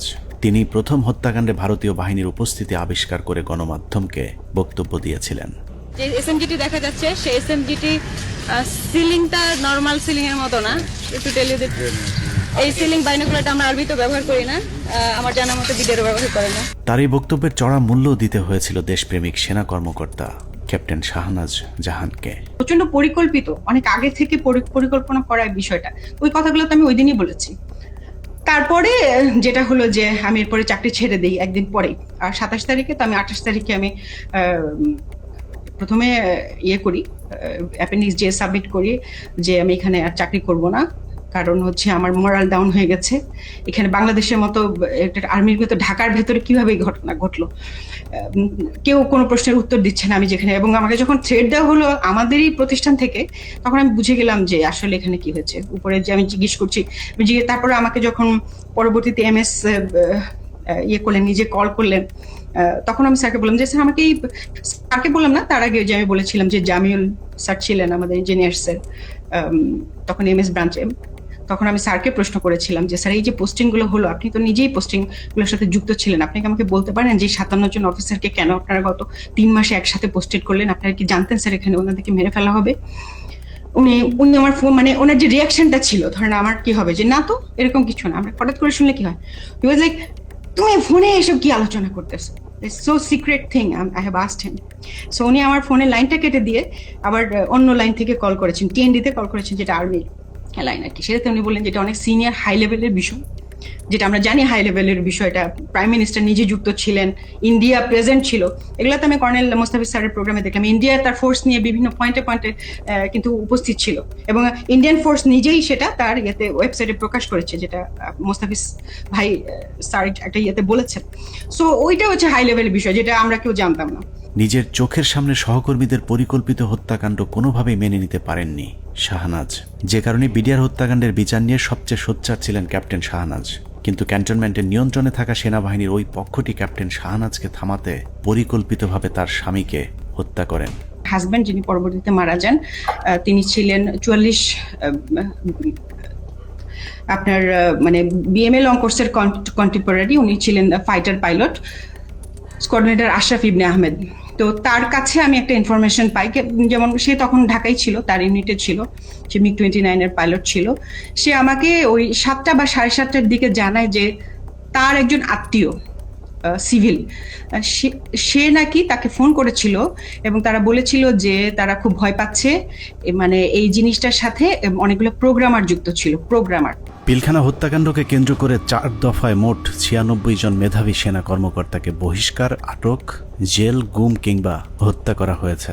এর মধ্যে হত্যাকাণ্ডের পরপর সেনাকুঞ্জে প্রধানমন্ত্রী এবং সেনা প্রধানের সামনে প্রতিবাদ করার অপরাধে প্রথমেই সেনাবাহিনীর 13 জন অফিসারকে বহিষ্কার করা হয়। পিলখানার মূল ঘটনা তৎকালীন সময়ে গঠিত তদন্ত কমিশনকে জানানোর অপরাধে 5 জন কমান্ডোকে তাপসের উপর মিথ্যা গ্রেনেড হামলা মামলায় ফাঁসানো হয়। এদের 5 জনকে 13 মাস অজ্ঞাত স্থানে গুম করে রাখার পর গ্রেফতার দেখানো হয়। তারপর সবাইকে মিথ্যা মামলায় ফাঁসিয়ে 5 বছর করে কারাদণ্ড দেয়া হয়। তাপস হত্যা মামলা চেষ্টা, এটা একটা ভুয়া মামলা যেটা মতিঝিল থানায় দায়ের করা হয় এবং এইটাতে যে সমস্ত সিভিলিয়ান যারা অপরাধী আছে তাদেরকে বিচারের আওতায় আনার আগেই একই অপরাধে আর্মির 5 জনকে, ভেরি ইয়াং ট্যালেন্টেড অফিসার যারা খুবই অ্যাক্টিভ ছিল, যারা তারা হয় এই তদন্তের সাথে সম্পৃক্ত অথবা এই বিডিআর হত্যাকাণ্ডের বিরুদ্ধে সোচ্চার ছিল, তাদেরকে প্রথম গুম করা হয়, ব্যাপকভাবে শারীরিক নির্যাতন করা হয় এবং পেপার ওয়ার্ক, সব থেকে দুঃখজনক হচ্ছে কাগজে কোর্ট মার্শাল, মানে তাদেরকে গুম অবস্থায় পেপার সই করে দেখানো হয়। যখন জেলে হস্তান্তর করা হয় তখন তারা জানতে পারে যে তাদেরকে 5 বছর জেলে দেওয়া হয়েছে। এর মধ্যে একটা দীর্ঘ সময় তাদের পরিবার জানতোই না তারা কোথায় এবং তারা কিভাবে তাদের কি অবস্থায় আছে। আমি একটু 5 জন অফিসারের নাম বলি। এরা হচ্ছে captain Fuad, captain Rajib, captain Helal, captain Reza এবং ক্যাপ্টেন সুবায়ন। এরা কিন্তু হয় তদন্তের মধ্যে জেনে গেছিল যে আসলে কি জিনিসটা হয়েছে, কারণ আমরা যেই জবানবন্দি ইনিশিয়াল ইন্টারোগেশনের পরে সেটা পাইতাম, তারা কিন্তু ওদের সাথে শেয়ার করতাম।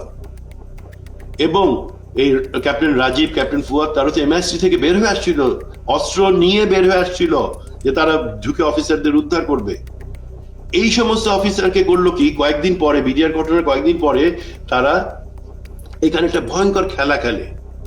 তাদের ধারণা থেকে এই অফিসাররা যদি বাইরে থাকে বা জীবিত থাকে তাহলে কিন্তু সত্যটা প্রকাশ পেয়ে যাবে যে এর মধ্যে ভারত জড়িত, এর মধ্যে আওয়ামী লীগ জড়িত, আওয়ামী লীগের কোন কোন নেতা জড়িত। হঠাৎ করে ডিবির মনিরুল ইসলাম এবং র্যাবের তখন লেফটেন্যান্ট কর্নেল জিয়াউল হাসান, খুনি জিয়াউল হাসান, তারা প্রথম আলোর সাথে মিলে একটা চক্রান্ত করলো। চক্রান্তটা কিভাবে, এই যে 5 জন অফিসারের নাম বললাম তারা কিন্তু তখন বিভিন্ন দপ্তরে চাকরি করতেছে, তদন্তে সাহায্য করতেছে। তারা বেশি সবাই কমান্ডো, সবাই বাংলাদেশ সেনাবাহিনীর সব থেকে প্রশিক্ষিত অফিসার, পেশাদার অফিসার, তারা কাজ করতেছে তাদের অফিসে। প্রথম আলোর নিউজ আসলো যে তাপসের উপরে যে বোমা হামলা হয়েছে, মনিরুলের উদ্ধৃতি দিয়ে, মনিরুল প্রথম আলোকে দিয়ে এই চালটা চাললো যে যে তাপসের উপরে বোমা হামলা হয়েছে সেটাতে সম্ভবত আরো 7 জন জড়িত আছে যারা সেনাবাহিনীর অফিসার। তার 2 দিন পরে প্রথম আলো আবার একটা নিউজ ছাপলো, আবারও মনিরুলের উদ্ধৃতি দিয়ে, সেই মানে পুলিশের ডিবির মনিরুল, পরে যে সিটিআইটি অর সামথিং সেটার প্রধান ছিল, তার বুদ্ধিতে কি আসলো, এই সমস্ত অফিসারকে সেনা কর্তৃপক্ষ অ্যারেস্ট করছে এবং তাদেরকে জিজ্ঞাসাবাদে তারা স্বীকার করছে যে তাপসীর উপরে তারা গ্রেনেড হামলা চালাইছিল। বোমা হামলা চালাইছিল। whereas তখনও কিন্তু সে অফিসাররা পেপার দেখে, তারা অফিসে বসে পেপার দেখে দেখতেছে, প্রথম আলো লিখছে যে তাদেরকে নাকি অ্যারেস্ট করা হয়েছে কয়েকদিন আগে এবং তারা নাকি স্বীকারোক্তিমূলক জবানবন্দি দিছে যে তারা তাপসকে হত্যার চেষ্টা করছিল। তৃতীয় দফায় 2009 সালের সেপ্টেম্বর মাসে ব্রিগেডিয়ার জেনারেল আজমি সহ 7 জনকে বহিষ্কার করা হয়, যাদেরকে পরবর্তীতে লম্বা সময় গুম রেখে নির্যাতন করা হয়েছে। সবশেষ বিডিআর হত্যাকাণ্ড নিয়ে সরব ছিলেন এরকম অন্য কর্মকর্তাদেরকে চিহ্নিতকরণের কাজ চলতে থাকে। 2011 সালে MI-STর মেজর জিয়া সহ মোট 68 জন সেনা কর্মকর্তাকে মিথ্যা অভ্যুত্থানের অভিযোগ তুলে একসাথে বহিষ্কার করা হয়। এর মধ্যে 4 জনকে ছেড়ে দেওয়া হলেও বাকি 64 জনকে বিভিন্ন মেয়াদে সাজা দেওয়া হয়েছে, যাদের অনেকেই দীর্ঘদিন গুমের শিকার হয়েছিলেন।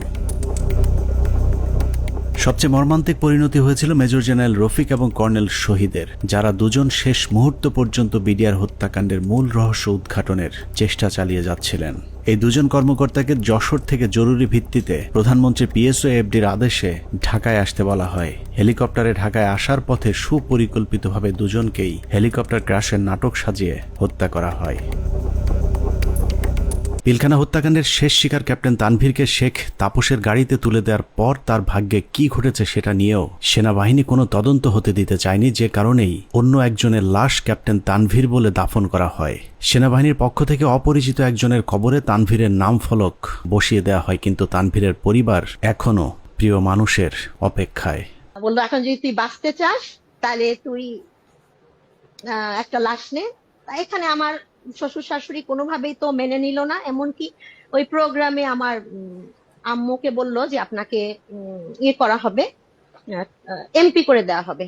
আমার আম্মু ওখানে দাঁড়ালোই না। হ্যাঁ, আমার আম্মু চলে আসলো, 2টা ডেড বডি দাফন হলো। তো মেজর গাজ্জালি ভাইয়ের একটা লাশ দাফন হলো 653 নাম্বার, ওনার কবরটা। ওনার শাশুড়িকে হচ্ছে পরবর্তীতে আওয়ামী লীগের MP করা হলো। আমার আম্মু তো ডিনাই করলো, আমার আম্মু এটা মেনে নিল না। আর আমার শ্বশুরকে বললো যে আপনার ফরেন মিনিস্ট্রিতে জব দিবে। আমার দেবরকে ও তো দেশের বাইরে থাকে, বললো যে তাকে আনানো হোক, তাকে হচ্ছে সরাসরি ক্যাপ্টেন হিসাবে ঢুকিয়ে দিবে আর্মিতে। আমাদের আসলে কোনো ফ্যামিলি আমরা কম্প্রোমাইজড কখনোই হইনি। পিলখানা হত্যাকাণ্ডে একজন সামরিক গুরুত্বপূর্ণ সাক্ষীকে হত্যা করা হয়েছিল। তিনি হলেন নাসির উদ্দিন আহমেদ পিন্টু। পিলখানা হত্যাকাণ্ডে বিএনপিকে জড়াতেই আটক করা হয় পুরান ঢাকার জনপ্রিয় এই বিএনপি নেতাকে। এরপর জেলখানায় বিডিআর মামলার আসামিরা তাকে গুরুত্বপূর্ণ তথ্য জানিয়েছিলেন, যে কারণেই পিন্টুকে পরিকল্পিতভাবে হত্যা করা হয়। জেলখানায় যখন এরা এত তথ্য দিত আমাকে, তখন আমি খুব বিব্রত অবস্থায় পড়ি, কারণ আমি তো আসলে কিছুই করতে পারবো। আমি তাদের বলি পিন্টু ভাই আছে, তাকে সব বলো। উনি তো প্রায় প্রতি সপ্তাহে উনি কোর্টে যান, কোর্টে গেলে তথ্যটা পাস করতে পারবেন, তোমাদের দায়িত্ব পিন্টু ভাইকে বলা। আমার বিশ্বাস, আমি ধারণ করি পিন্টু ভাই সকল তথ্য জানতেন জেলে থাকে, যে সবাই ওখানে আছে, এই জানার জন্য পিন্টু ভাই মারা গেছেন জেলে। হত্যাকাণ্ডের সব সাক্ষীদের নিশ্চিহ্ন করার এই পরিকল্পনা ছিল অত্যন্ত সুদীর্ঘ, বিস্তৃত। বিডিআর সদস্যদেরকে জিজ্ঞাসাবাদের নামে ধরে নিয়ে যাওয়া সেনা কর্মকর্তা, CIDর কর্মকর্তা আব্দুল কাহার আকন্দ সহ অন্য কর্মকর্তারা ডেথ সার্টিফিকেট এবং পোস্টমর্টেমের সাথে জড়িত সকলেই ছিল এই পরিকল্পনার অংশ। পিলখানা হত্যাকাণ্ডের সব সাক্ষীদের মুখ বন্ধ করবার পর শুরু হয় বিচার, যে বিচারের নামে বিডিআরের 18,519 জন জওয়ানের সাথে ইতিহাসের নিষ্ঠুরতম নৃশংসতা চালানো হয়েছে। এই মামলায় মূল পরিকল্পনাকারীদের বাঁচিয়ে দিয়ে সাক্ষীদেরকে করা হয়েছে খুন, খুনিদের করা হয়েছে সাক্ষী আর চোখে দেখেনি এমন সাক্ষীদের বর্ণনাতেই হয়েছে ফাঁসির রায়। উদুরপিণ্ডি বুদর ঘাড়ে চাপিয়ে সেনাবাহিনী তাদের অপকর্মের দায় চাপিয়ে দিয়েছে নিরীহ বিডিআরদের উপর। বিচারের নামে বিডিআরের উপর কতটা অবিচার করা হয়েছে তা দেখতে আমরা 2-1 ফাঁসির আসামির বিচারের নমুনা তুলে ধরলেই সবকিছু দিনের মতো পরিষ্কার হয়ে যাবে, যার শুরুটা করব পিলখানা হত্যা মামলার 1 নম্বর আসামিকে দিয়ে। অনুসন্ধানের শুরুতেই ডিএডি সৈয়দ তৌহিদের কথা বলেছিলাম, যিনি পিলখানা হত্যা মামলার 1 নম্বর আসামি। বলা হয়েছে পিলখানা হত্যাকাণ্ডের মূল পরিকল্পনাকারী তিনি। তার ব্যাপারে একটা গল্প সাজানো হয়েছিল। ডিএডি তৌহিদ নাকি ছিলেন জাহাঙ্গীর কবির নানকের বাল্যবন্ধু, তার সাথে মিলেমিশেই ঘটানো হয়েছে পিলখানা হত্যাকাণ্ড। এখন প্রশ্ন হলো, নানকের সাথে মিলেমিশে যদি ডিএডি তৌহিদ হত্যাকাণ্ড ঘটিয়ে থাকেন, তাহলে তৌহিদের যদি ফাঁসি হয়, নানক কিভাবে বেঁচে গিয়েছিলেন? আমার হাজবেন্ড কোনো মন্ত্রী, কোনো MP কারো বাসায় যায় নাই, কোনো মিটিং এ তার নাম নাই, কোথাও সে নাই। প্রধানমন্ত্রীর কাছে সে গেছে, এইখান থেকেই তার শুরু হলো।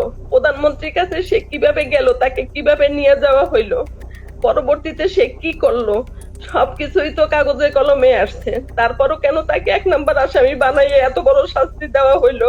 ভারতের পরিকল্পনার শেখ হাসিনার পরিচালনায় পিলখানায় যে নাটক মঞ্চস্থ করা হয়েছিল, সেই নাটকে 25 তারিখ বিকেলের শুটিংটুকু বাদ দিলে পুরো নাটকে ডিএডি তৌহিদকে আর কোথাও দেখা যায়নি। তৌহিদ যখন প্রধানমন্ত্রীর আদেশে বিডিআরের ডিজি হয়েছিলেন, সেই সময়টাতে তৌহিদের পরিবার জিম্মি হয়েছিল পিলখানায় আসা বহিরাগত সন্ত্রাসীদের হাতে।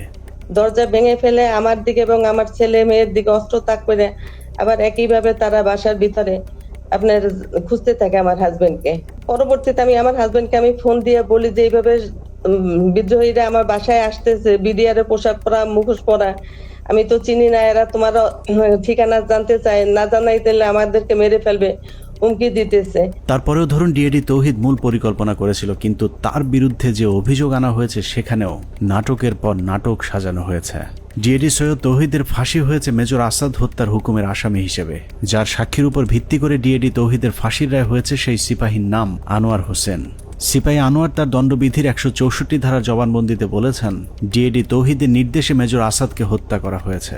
সিপাহী আনোয়ার তার জবানবন্দিতে বলেছেন, 25 ফেব্রুয়ারি আনুমানিক 9:50 সময় ডিএডি তৌহিদ স্যার এসে উত্তেজিত হয়ে নির্দেশ দেন যে তোমরা সকলে অস্ত্রাগারে গিয়ে অস্ত্র নিয়ে আর্মি অফিসারদের খতম করো। ওই সময় আমাদের অফিসের সামনে মার খেতে থাকা মেজর আসাদ স্যার বলেন, আমাকে বাঁচাও, ওরা আমাকে মারছে বলে দৌড়ে দোতলার সিঁড়ির কাছে পড়ে যান। আমি এই দৃশ্য দেখে খুব দ্রুত তার কাছে যাই। তখন তিনি বলেন, আমি মেজর আসাদ, ওরা আমাকে মেরে ফেলবে, আমাকে একটু বাঁচাও ভাই, আমাকে উপরে নিয়ে চলো। আমি তখন মেজর আসাদ স্যারকে ধরে উপরে দোতলায় সিও সাহেবের অফিসে নিয়ে যাই। এর কিছুক্ষণ পরে ডিএডি তৌহিদ ওখানে আসেন এবং আসাদ স্যারকে দেখে তাহাদের ফিনিশ বলে রুম থেকে বের হয়ে যায়। সঙ্গে সঙ্গে হাবিলদার বেলায়েত, নায়েক আসাদ, সিপাহী আমিনার মেজর আসাদ স্যারকে গুলি করে হত্যা করে চলে যায়। আমি টেবিলের নিচে লুকিয়ে থাকা অবস্থায় অস্ত্রধারীদের গুলিতে আহত হই। সিপাহী আনোয়ারের সাজানো গোছানো এই স্ক্রিপ্টটি শুনে অবিশ্বাস করার কোনো উপায় নেই, কিন্তু সমস্যা হলো হাসিনার পরিচালিত নাটকে যেই ডিএডি তৌহিদকে দিয়ে মেজর আসাদকে হত্যা করানো হয়েছে, সেই ডিএডি তৌহিদকে আমরা নাটকের অন্য আরেক জায়গায় আবিষ্কার করেছি। 4 তলায় নিয়ে গেল, টয়লেটের মধ্যে ডিএডি তৌহিদ লুকায় আছে। তাই তুমি কি দরবার হলে ছিল না? ও বলে না স্যার, আমি দরবার হলে ছিলাম না। লেফটেন্যান্ট কর্নেল কামরুজ্জামান বিডিআর হত্যাকাণ্ডে বেঁচে ফেরা আর্মি অফিসারদের মধ্যে একজন, যার চোখের সামনে বিডিআর এর ডিজি সহ বেশ কয়েকজন কর্মকর্তাকে গুলি করে হত্যা করা হয়, যেই গুলিতে তিনি নিজেও আহত হয়েছিলেন। ডিজি মহোদয় জাস্ট ফার্স্ট স্টেপটা দিলেন, এসে ডিজিকে প্রথমে গুলি করলেন। আমারও একটা গুলি লাগলো এখানে এসে। পিলখানা হত্যাকাণ্ডের অন্যতম সাক্ষী লেফটেন্যান্ট কর্নেল কামরুজ্জামান 25 ফেব্রুয়ারি তার সাথে ঘটে যাওয়া রোমহর্ষক অভিজ্ঞতার বর্ণনা দিয়েছেন। তার দেয়া সেই জবানবন্দিতে সকাল 9টা থেকে ধারাবাহিক ঘটনা প্রবাহ পড়তে পড়তে দুপুর 2টায় গিয়ে আটকে উঠি, কারণ কিছুক্ষণ আগে সিপাহী আনোয়ারের বর্ণনায় যে ডিএডি তৌহিদের কথা বলা হয়েছে, সেই ডিএডি তৌহিদ সম্পর্কে মেজর কামরুজ্জামান যা লিখেছেন তা যেন বাংলা সিনেমার একই চরিত্রের double part. Lieutenant colonel Kamruzzaman তার 161-এর জবানবন্দিতে বলেছেন, সকাল থেকে তাকে নানাভাবে অপমান, অপদস্থ, ভয়, ভীতি আর মারধরের পর কয়েকজন সিপাহীর সহায়তায় তিনি জীবন বাঁচান। তিনি বলেছেন, কয়েকজন সিপাহীর হাত ঘুরে সবশেষ বিডিআর সদস্যরা তাকে সদর ব্যাটালিয়নের 4র্থ তলায় নিয়ে যায়। সেখানে গিয়েই তিনি বাথরুমের ভেতরে লুকানো অবস্থায় ডিএডি তৌহিদকে দেখতে পান। লেফটেন্যান্ট কর্নেল কামরুজ্জামানের তথ্য অনুযায়ী ডিএডি তৌহিদ কামরুজ্জামানকে বাথরুমের ভেতরে লুকানোর সুযোগ করে দিয়ে নিজে জীবনের ঝুঁকি নিয়ে বাইরে বসেছিলেন, আর সেটাই কাল হয়ে দাঁড়িয়েছিল ডিএডি সৈয়দ তৌহিদের। ডিএডি তৌহিদ বাথরুমের ভেতরে লুকিয়ে থাকলে বিদ্রোহীদের নেতা সেজে প্রধানমন্ত্রীর কাছে দেখা করতে যেতে হতো না। কামরুজ্জামানের বক্তব্য যদি সত্যি হয় তাহলে ডিএডি তৌহিদ নির্দোষ, আর যদি মিথ্যে হয় তাহলে লেফটেন্যান্ট কর্নেল কামরুজ্জামানকেও গ্রেফতার করে জিজ্ঞাসাবাদ করতে হবে, কারণ দুজনের বক্তব্যই একই সাথে সত্য হওয়া সম্ভব নয়। ডিএডি তৌহিদ কিভাবে বিদ্রোহীদের নেতা হয়ে প্রধানমন্ত্রীর সাথে দেখা করতে গিয়েছিলেন সেই বর্ণনা খুঁজে পেয়েছে আরেকজন ডিএডির 164 ধারার জবানবন্দিতে। ডিএডি আব্দুর রহিম তার জবানবন্দিতে বলেছেন, পিকআপ হতে একজন সৈনিক আমাকে মন্ত্রী আসলে কথা বলার জন্য বললে আমি বলি ভেতরে আরো ডিএডি আছেন। এরপর আমি পিকআপ নিয়ে ডিএডি তৌহিদকে খুঁজতে যাই। সদর ব্যাটালিয়নের 4র্থ তলায় তৌহিদ সাহেবকে দেখতে পাই। তারপর তৌহিদ সাহেব বলেন, বাথরুমে আমার প্রাক্তন sector commander lieutenant colonel Kamruzzaman sir লুকিয়ে আছেন। স্যারের সাথে দেখা করি, তারপর ডিএডি তৌহিদ সহ 4 নম্বর গেটে যাই। এভাবেই ডিএডি তৌহিদ পিলখানার কথিত বিদ্রোহের মূল পরিকল্পনাকারী হয়ে গেলেন। ডিএডি আব্দুর রহিম এবং লেফটেন্যান্ট কর্নেল কামরুজ্জামানের জবানবন্দিতে এটা পরিষ্কার যে ডিএডি তৌহিদ 25 তারিখ বিদ্রোহের নেতৃত্ব দেননি, বরং বাথরুমে লুকিয়েছিলেন। যে কারণে পিলখানার ঘটনায় কারো 164 কিংবা 161 ধারার জবানবন্দিতে দরবার হলের কোথাও ডিএডি তৌহিদকে দেখা গেছে এরকম দাবি করেননি। ডিএডি তৌহিদের বিরুদ্ধে যে মেজর আসাদ হত্যার অভিযোগ আনা হয়েছে, আমাদের অনুসন্ধানে সেই মেজর আসাদের পোস্টমর্টেম রিপোর্ট সংগ্রহ করেছিলাম, যেখানে দেখা যায় তার শরীরে ধারালো অস্ত্রের আঘাত পাওয়া গিয়েছিল। কিন্তু সিপাহী আনোয়ার তার জবানবন্দিতে বলেছেন ডিএডি তৌহিদের নির্দেশে হাবিলদার বেলায়েত, নায়েক আসাদ এবং সিপাহী আমিনার 3 জন মিলে গুলি করে মেজর আসাদকে হত্যা করেন। মেজর আসাদের মৃত্যুর বিবরণের কোথাও ধারালো অস্ত্রের ব্যবহারের কথা বলা হয়নি। এখানে আমার হাজবেন্ডের কি অপরাধটা এখানে দেখেন, সে তো পালাইয়া যায় নাই, সে তো কাউকে খুন করে নাই, তার ফ্যামিলির ভিতরে ছিল, ওনাকে অমানবিক নির্যাতন করা হয়েছে। এমন কোন নির্যাতন নাই যে ওনাকে না করা হয়েছে। এখন শরীরের প্রতিটা অঙ্গ প্রত্যঙ্গ ড্যামেজ হয়ে যাইতেছে আস্তে আস্তে।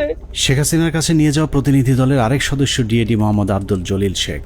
হসপিটাল ইউনিটের কোয়ার্টার মাস্টারে কর্মরত থাকা ডিএডি জলিল গোলাগুলির শব্দ শুনে হাসপাতালের অন্য সহকর্মীদের সাথে সিগন্যাল মেসের ভেতরে অবস্থান নিয়েছিলেন। সেখান থেকে বিকেলে প্রধানমন্ত্রীর সাথে সাক্ষাতের জন্য তাকে জোর করে নিয়ে যাওয়া হয়। মুখোশধারী সৈনিক আব্বুকে ধরে গাড়িতে তুলে 4 নম্বর গেটে নিয়ে আসে প্রধানমন্ত্রীর সাথে দাবি দেওয়া নিয়ে আলোচনা করার জন্য। আব্বু সেখানে যেতে না চাইলে আব্বুকে মারধর করা হয় এবং হুমকি দেওয়া হয় যে এখানে তাকে গুলি করে হত্যা করা হবে। 3:30টার দিকে আব্বু আম্মুর ফোনে কল দেন, কল দিয়ে বলেন আব্বুকে যমুনায় নিয়ে যাওয়া হচ্ছে। আমার ছেলে মেয়েগুলোর দায়িত্ব তোমার কাছে দিয়ে গেলাম, আমার ছেলে মেয়েগুলোকে দেখে রেখো। ঘটনার পর থেকে 2 মাস গুম করে রাখার পর ডিএডি জলিলকে গ্রেফতার দেখানো হয়েছিল।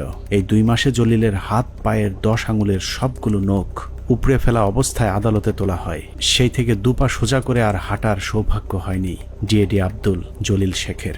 র‍্যাব 1-এ নিয়ে অমানসিক নির্যাতন করা হয়। আব্বুর হাত পায়ের নখ উঠায় ফেলা হয়, থেতলে আঙুলগুলো থেতলে ফেলা হয়, পায়ের নখে সুচ ঢুকানো হয়, কারেন্টের শর্ট দেওয়া হয় পেনিসে। ডিএডি জলিলকে যাদের সাক্ষীর উপর ভিত্তি করে ফাঁসি দেওয়া হয়েছে সেখানে বেশিরভাগ সাক্ষী বলেছে টেলিভিশনে দেখেছি, পত্রিকায় পড়েছি বা অমকের কাছে শুনেছি, কিন্তু কেউ ডিএডি জলিলকে কোথাও কাউকে হত্যা, লুটপাট কিংবা ধর্ষণ করতে দেখেননি। এসব সাক্ষীদের একজন মেজর জায়েদি। তিনি জানিয়েছেন কিভাবে তাকে ডিএডি জলিলের বিরুদ্ধে সাক্ষ্য দেওয়ানো হয়েছে।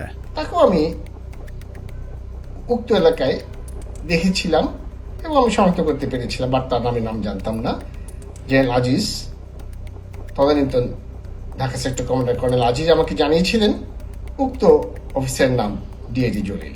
তার মুখ ভর্তি দাড়ি ছিল, চাপা দাড়ি। দাড়িওয়ালা এক ব্যক্তিকে ডিএডি আব্দুল জলিল বানিয়ে ফাঁসি দিয়ে দেওয়া হয়েছে, অথচ আমাদের হাতে 2009 সালে পিলখানা হত্যাকাণ্ডের দিনের একটি ভিডিওতে দেখা যায় ডিএডি জলিলের মুখে কোনো দাড়ি নেই। এখন প্রশ্ন আসতে পারে, পিলখানা হত্যাকাণ্ডের সাথে কি তাহলে কোনো বিডিআর সদস্য জড়িত ছিল না? অবশ্যই ছিল, কিন্তু যারা জড়িত ছিল তাদেরকে এই মামলায় শাস্তি দেওয়া সম্ভব নয়, কারণ মামলার মূল উদ্দেশ্যই ছিল পিলখানা হত্যাকাণ্ডের বাকি কাজ সম্পন্ন করা। এখানে সিপাহী মাহিন এবং লেদার লিটনের মতো হত্যার মূল পরিকল্পনার সাথে জড়িত আসামিকে ভারতে পাঠিয়ে দেওয়া হয়েছে। লেদার লিটনের বাবা সাবেক সুবেদার এবং আওয়ামী লীগ নেতা তোরাব আলীকে সুনির্দিষ্ট অভিযোগ থাকার পরেও ছেড়ে দেওয়া হয়েছিল। অন্যদিকে যারা শুধুমাত্র বিডিআরের ডিজিকে জিম্মির পরিকল্পনার সাথে জড়িত কিন্তু হত্যাকাণ্ডের পরিকল্পনার কথা জানতেন না, তাদের বেশিরভাগকে জিজ্ঞাসাবাদের নামে হত্যা করা হয়েছে। বাদবাকি যারা আছেন তাদেরকেও ফাঁসির রায় দিয়ে হত্যার পরিকল্পনা ছিল, যেন আওয়ামী লীগের কোন কোন নেতা এই হত্যাকাণ্ডের পরিকল্পনার সাথে জড়িত তাদের নাম কেউ জানতে না পারে। পিলখানা হত্যাকাণ্ড যে বিডিআরকে ধ্বংস করে দেওয়ার জন্যই করা হয়েছিল তার প্রমাণ হাস্যকর এই মামলায় 18,519 জন বিডিআর জওয়ানকে আসামি করা। এদের মধ্যে বেশিরভাগ বিডিআর জওয়ান নির্দোষ প্রমাণিত হলেও কাউকেই চাকরি ফেরত দেওয়া হয়নি। উল্টো যাদেরকে ছেড়ে দেওয়া হয়েছে সবার কাছ থেকে বড় অঙ্কের টাকা নিয়ে তারপর তাদেরকে মুক্তি দেওয়া হয়। অনেক অপরাধীকে টাকার বিনিময়ে সাক্ষী বানানো হয়েছে, আবার অনেক নিরীহ বিডিআর সদস্যকে কোনো কারণ ছাড়াই শাস্তি দেওয়া হয়েছে। 2009 সালের 25 ও 26 তারিখে বিডিআর পিলখানায় ঘটে যায় বিডিআর বিদ্রোহের নারকীয় হত্যাকাণ্ড। এই হত্যাকাণ্ডের সময় সে 9 দিনের ছুটিতে বাড়িতে অবস্থান করে। সে ছুটিতে থাকার কারণে তাকে সেই অভিযুক্তের বাইরে রাখা হয়। পরবর্তীতে সিআইডি দীর্ঘ 7 মাস পর 2009 সালে সেপ্টেম্বর মাসের 10 তারিখে তাকে কর্মরত অবস্থায় গ্রেপ্তার করে জেল হাজতে প্রেরণ করে। এই মামলার বিচার কার্য শুরু হয় বকশীবাজার আলিয়া মাদ্রাসা মাঠে। রায়ে তাকে যাবজ্জীবন কারাদণ্ড দেওয়া হলো। দীর্ঘ শুনানি শেষে 2017 সালে এই মামলার রায় প্রদান করা হয়। রায়ে আমার ছোট ভাই আতিকুর রহমানকে খালাস প্রদান করা হয়। তখন এই জামিনের বিরোধিতা করে রাষ্ট্রপক্ষ সুপ্রিম কোর্টে আপিল করে। এমতো অবস্থায় এখনো পর্যন্ত আমরা কোনোভাবে আমার ছোট ভাইয়ের মুক্তির কোনো ব্যবস্থা করতে পারিনি। আমার ছোট ভাই যে ছুটিতে ছিল, যে সে নির্দোষ, এটি সবকিছুতে প্রমাণ হয়ে গেছে। তাকে মুক্তি দেওয়া আমি মনে করি যে এটা সরকারের দায়িত্ব। এভাবেই চলেছে পিলখানা হত্যাকাণ্ডের বিচারের নামে অবিচার। আতিক থেকে তৌহিদ পিলখানা হত্যাকাণ্ডের বিচারের নামে 18,000 পরিবারের সাথে গেল 16 বছর যা হয়েছে তাই পৃথিবীর ইতিহাসে আর কখনোই হয়েছে কিনা আমাদের জানা নেই। মামলা, তদন্ত, জিজ্ঞাসাবাদ থেকে শুরু করে জবানবন্দি, কোথাও ন্যায় বিচার পায়নি বিডিআরের পরিবারগুলো। একটা ফ্যামিলি ধ্বংস হওয়ার মতো যা যা দরকার সবকিছুই ঘটছে ওনার ফ্যামিলিতে। বাংলাদেশের ইতিহাসে যদি 5 আগস্ট না আসতো তাহলে বিডিআরের এই আর্তনাদ হয়তো উঁচু লাল দালানের বাইরের কেউ শুনতে পেত না। বিডিআরের পরিবার কারো করুণা চায় না, তারা চায় ন্যায় বিচার।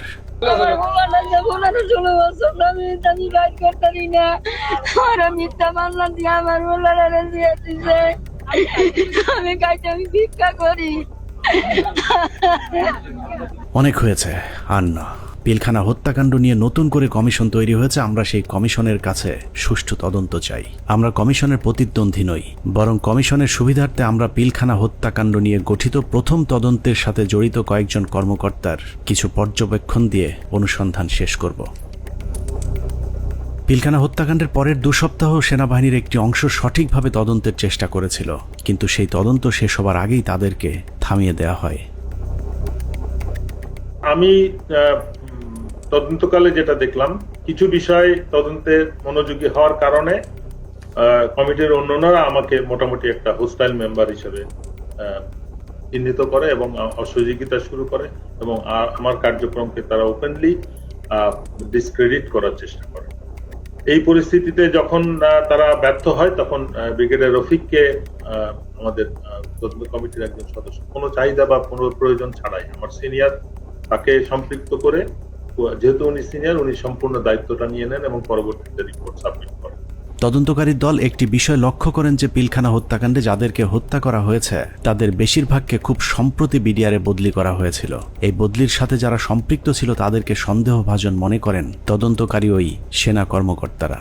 পিলখানা হত্যাকাণ্ডের বহুল আলোচিত নাম কর্নেল রেজা নূর, যিনি ঘটনার একদিন আগে একরকম জোর করে কর্নেল গুলজারকে র্যাব থেকে বিডিআরে পাঠান। পিলখানায় গন্ডগোলের খবর শুনে ঘটনাস্থলে যাওয়া প্রথম দলটি ছিল র্যাবের এডিজি রেজা নূর র্যাবের ওই দলটিকে পিলখানায় ঢুকতে বাধা দিয়েছিলেন। কর্নেল গুলজার ওই সময়টাতে র্যাবে পোস্টিং থাকলে পরিস্থিতি অন্যরকম হতে পারত।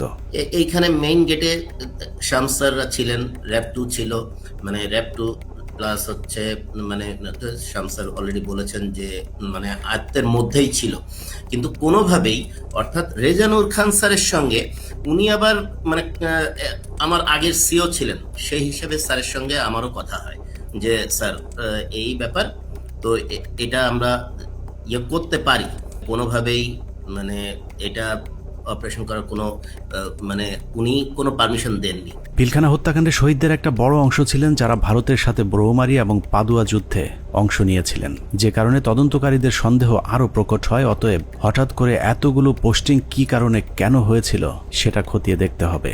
তখন আমি স্যারকে প্রশ্ন করেছিলাম যে স্যার এই যে পোস্টিং গুলো হলো, আপনি তো নিজেই পোস্টিং গুলোর সাথে যুক্ত ছিলেন, আপনি কি আমাকে বলতে পারেন যে 57 জন অফিসারকে কেন আপনারা গত 3 মাসে একসাথে পোস্টেড করলেন? আপনারা কি জানতেন স্যার এখানে ওনাদেরকে মেরে ফেলা হবে? উনি আমার ফোন মানে ওনার যে রিয়াকশনটা ছিল, ধরেন আমার কি হবে যে না তো এরকম কিছু না, আমরা হঠাৎ করে শুনলে কি হয়, হি ওয়াজ লাইক তুমি ফোনে এসব কি আলোচনা করতেছো, it's so secret thing, I have asked হিম।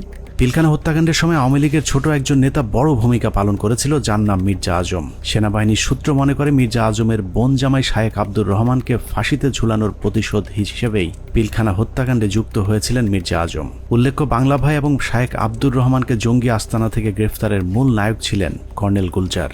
যে কারণে পিলখানা হত্যাকাণ্ডের পর গঠিত তদন্ত কমিটি মির্জা আজমকে বিভিন্ন বিষয় নিয়ে জিজ্ঞাসাবাদও করেছিল।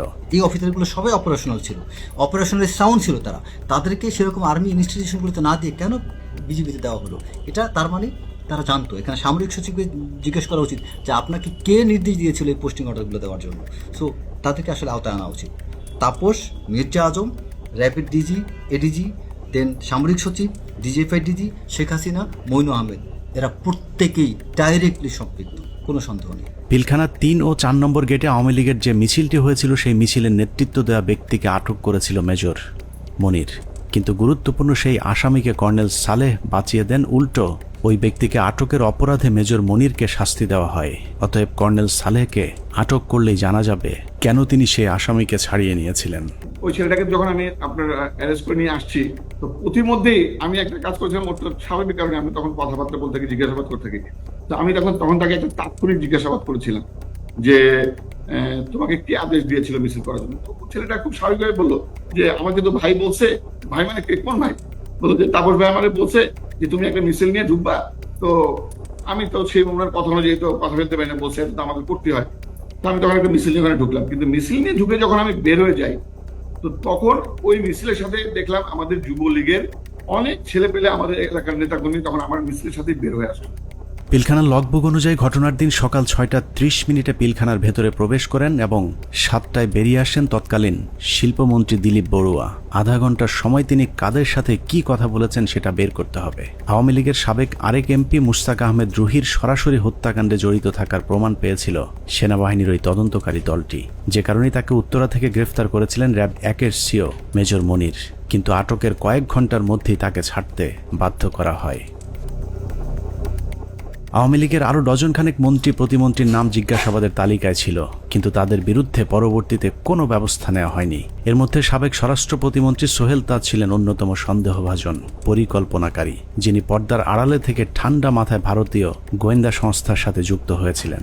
সেনাবাহিনী সূত্র জানিয়েছে সোহেল তাজ পিলখানা হত্যাকাণ্ডের আগে বিদেশে যাবার কথা বললেও সে ঢাকা বিমানবন্দর থেকে সিলেটে গিয়ে সেখান থেকে আবারও হেলিকপ্টারে ঢাকায় ফেরত আসেন। পিলখানার ঘটনায় ভারতের সাথে যোগাযোগ রক্ষায় গুরুত্বপূর্ণ ভূমিকা পালন করেছেন সোহেল তাজ।